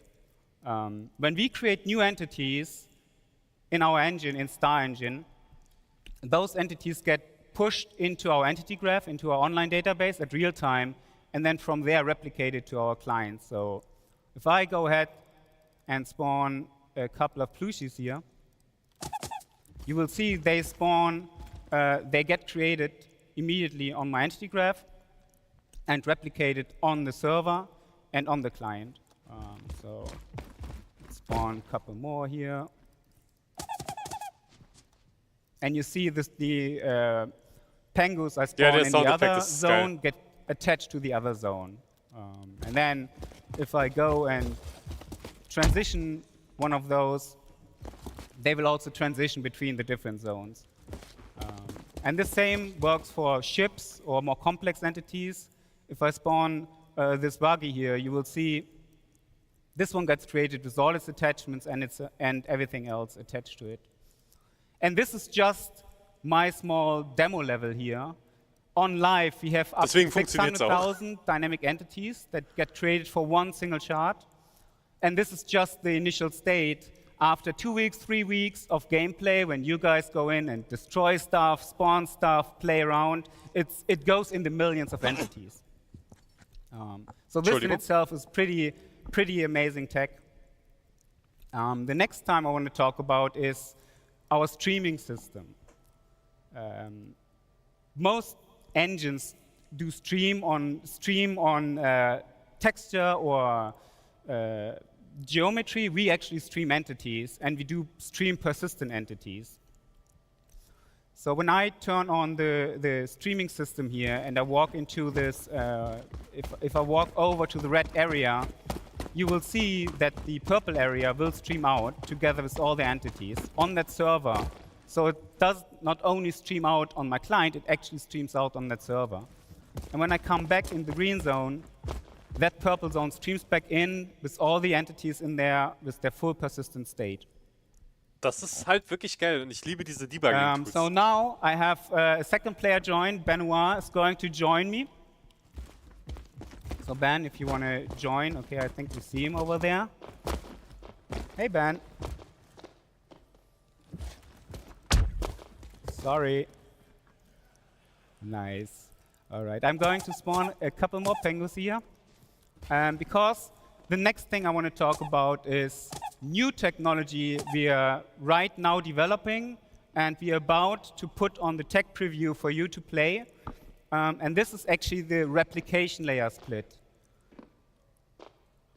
And that's the big next step in our great vision, obviously, as you might know. So in this demo, my client and my servers, they are no longer directly connected. Actually, I have a new service running here, and that is our replication service. So my Jetzt werden die client Fenster so is klein, dass ich connected nichts to mehr this kenne. replication service, Ich habe sie and noch ein my bisschen server kleiner is auf connected to meiner this replication Preview. Wartet. service. And Das the muss ich auf meinen replication service, zweiten Monitor its angucken. the sole purpose is to get all the entities which are in the entity graph and stream them to clients and servers which are connected to. And what's really cool about this is, let's do a little experiment here. I mean, you all know our game has bugs. It's still alpha, and sometimes things can happen. So let's see what's happening when I kill my server here. And so this is my server, the actual console. So let's just shut it down. And yes, this is where you would usually see a 30K or something. You can see Benoit kind of froze there for a bit, and the buggy does a bit weird stuff. I can shoot those pingus, but the world is really in a frozen state right now. But I didn't disconnect, because I'm connected to the replication layer and not to the server anymore. In the meantime, I'm just starting a new server. Let's be a bit patient for it. It should come back online in a second. Wenn das jetzt alles wieder restored, dann wäre das beeindruckend. Ja, ey, And as you can see, now that the server came back, it restored the state. Wow. Ey, wenn das funktioniert, it restored the state, and the simulation just continues to work as before. So this will be, again, this is very early tech. But this is a great benefit of what we have with our replication layer split. Der Chat im offiziellen Star Citizen Livestream geht auch komplett steil. And let's try this thing again. I just killed my server, and I'm trying to do that again. But this time, we're doing something different. So let's first go in here. This is my development tool. I can talk about it in a second. So let's stop that server again.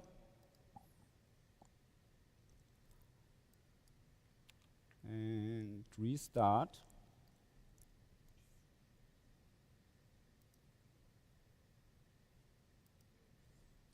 Ja, das stimmt. 30K wird niemals gefixt, aber sie bauen einfach geile neue Technologie, um das zu umgehen. Stack of our game on this PC.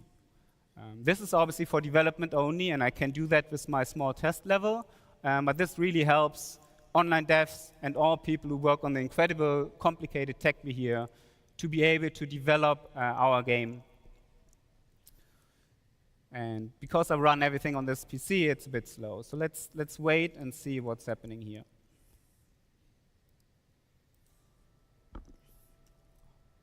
All right. Ja, ich denke mal, wir spawnen dann einfach an der Position, wo wir waren zuletzt. However, oder bleiben sogar so. Wo wir gerade bei unserem Klienten sind. I no longer have one server connected. I have 3 servers connected to this replication layer. So what you guys see here, this is the very first version of a working server mesh. Okay. Aber jetzt gerade befinden sie sich noch auf demselben Server quasi.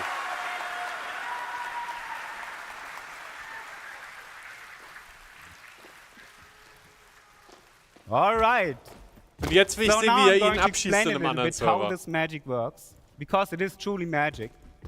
Also, each server, when it came up and the replication layer realized there are 3 servers, we assigned different zones to those servers. And we said, okay, server 1, you are the authority over the purple area. Server 2, you are the authority over the green area. And the last server is authoritative over the red area. You can still see that those servers have all those entities replicated, but only the entities within their zone are actually authoritative on that server. So while I'm in this green zone at the moment, my entity is simulated on that green server and just replicated on the other server. And now, as I transition between those zones, you will see that on that green server, I just lost authority, and on that purple server, I just gained authority. And because my player was replicated on both servers, this completely works seamless. And again, let's do that a couple of times. You see on my client here, I don't notice anything of that. This all happens behind the scene. And this doesn't work only on me. Let's turn on the zone colors and the object, the authority assignment on the client as well. You can see that even entities, as they transition into the other zone, seamlessly transition to that zone. Das ist schon geil, dass die Physics Simulation dann 1:1 quasi And not übertragen only wird. that, I can also interact with entities that are on the other side. So if I go on the screen zone, for example, and I shoot this, Das I wollte can ich still sehen. shoot that purple Ja, das finde ich, das ist entity. halt wirklich beeindruckend. Das ist halt das richtig And I Geile, can dass also du... just go ahead and destroy that buggy which sits on that other zone. Ja, das wollte ich sehen, dass das geht und das geht, das ist geil. There you go. Always fun to blow stuff up, right? Vor allen Dingen, wenn dann die Alright, Performance dadurch auch gegebenenfalls besser So wird. there's more to this. The first thing I will do, let's spawn a fresh Ich buggy. muss durch den Fred Gay und hinter den Server. When I go Bill into Kaulitz, this oder? buggy, I will become part of the aggregate, and that means that now my buggy and myself will transition authority together. And this is how we make sure that my player, while he's driving this buggy, is always authoritative on the same server. So you can see, as I drive around with this buggy between the zones, I will switch between the different servers. All right. Das ist wirklich beeindruckend. But there's more to this. So remember when I turned on the streaming earlier? The Der Buggy same ist nicht streaming buggy. mechanics work here as well. Like obviously in this example right now, you can see all those servers, they have all those entities replicated. And it's a little bit wasteful because you have 3 servers, all need to replicate all those entities. And that's where streaming come into play. I can turn on streaming here, and you will see that suddenly my purple server no longer has the red area streamed in. Ah, and the okay, red server geil. no longer has the purple area streamed in. So let's see geil. what's happened when I drive my buggy backwards into that red, into the red zone. What happens on that purple server? So machen sie es. And I just disappear. So right now, on this server, there's only Benoit replicated. And Benoit, if you come to me over in the red area, Dann müsste das Purple rausstreamen, oder? you will see that now on this server, there's no client at all. And in theory, we could now completely stream out the entire area on that server. Or stream in a new area. Das heißt, nur der Grüne sieht quasi, weil er das Verbindungsstück ist, immer beide. Okay, And you heftig. will Ja, das also bedeutet see, as I Server drive Meshing. back into the green area, I will magically reappear on that purple server. And this obviously works on the other side as well. Let's get a couple more player join. I have a couple more QA in the back, so you can just see the whole thing running at live. Running in live with a bit more things going on. Ja, running live, nicht running at live. Ja, wir haben also das PU ist jetzt nur noch ein L-förmiger Gang, aber dafür funktioniert Server Meshing. And you will see on each server renderer which Ja, clients sieht are gut aus, sieht gut currently aus. replicated on those servers and which clients are actually authoritative on those servers. And you can see this, the green server, because it's the middle one, has most entities replicated. And Na then hier you das can see this Replication purple Layer, one at the moment only wenn has grün one, ausgeht, one client dann replicated. speichert das Replication Layer einfach, was gegebenenfalls auf grün ist. Ja. Und dann geht's dort neu hoch. Vermutlich wird man dann auf einem anderen Server transition, der auch grün hat oder so. Ich weiß es nicht genau. This is pretty much it. Das ist eine gute Frage. Ja, geil. Also Server Meshing in 3.21 dann bitte jetzt. It has been a long time to come to this point. And I just can't put in words how much tech and work we had to put into this. Big shout outs to the network team, big shout outs to the online services team, big shout outs to Chris to let us doing this.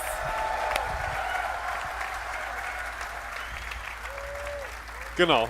Die tauschen quasi nur die Daten aus von a really long Servern. journey to get to this point. And I've got to say, the team has done Ja, an sowas ist amazing extrem job. kompliziert. They've been working diligently for the last 4, 5 years. We've had a couple of false starts. We finally have an incredible, I mean, the way the replication layer works and how we can spin up servers and down and keep the state constant, even if a server goes down, is, I think, a genius design. And the first time I saw this, about 3 weeks ago, working fully, I cried. It's like giving birth. We did it! It's like giving We birth. wouldn't have been able to do this and work on this kind of tech without all your support. That's right. 100%. Now, you guys and your trust. allowing us to take the time to do it right, to really build it. So thank you. Thank you, guys. So much for everyone, and thank you everyone at CIG that's really worked hard to deliver all this amazing stuff that will be either in your hands now or in your hands very soon. And this is just the beginning of CitizenCon. We got a lot more stuff to show you. Yeah. That's what we need for this Right. MMO, guys! That's what we need! Great demo. Wir hatten das gerade gerufen. That was great. Come on, come here. Thank you, guys. Thank you. Nice, sehr nice. Da ist Jared. I know I'm live. Dan, I gotta digest what we just saw. Take it away from that boat, Dan. What is up, everyone? We are back here on the CitizenCon show floor. Give it up for that amazing panel you just saw. We are so excited to have all that stuff working. We're here at the Atmo Fight or Flight area here at CitizenCon Okay, Leute, 2053 ich mache in jetzt Los Angeles 20 Event Minuten Center. Pause, I have with me dann dürfte two of das our nächste content Panel creators who are going to be in losgehen, the worauf Fight ich or sehr Flight gehypt bin. later today. We got Fix it Bognagas of and Light. Lizzie. What is up, Ich guys? lasse das hier im We're going to be Hintergrund doing some laufen. lightning round questions about your guys' upcoming stuff. First question, how does it feel to Nee, see ich beende Atmo den come to Stream und life wir here at starten ihn dann neu, CitizenCon? sobald es wieder losgeht. Ich glaube, so machen wir es eher. This is the first real esports thing. Also, at an Leute, event like this for vielen Star Dank fürs Citizen, so I'm Zuschauen. really Erstes excited to be a part of Panel. it. Richtig I think it's a great geil. opportunity Und for the community.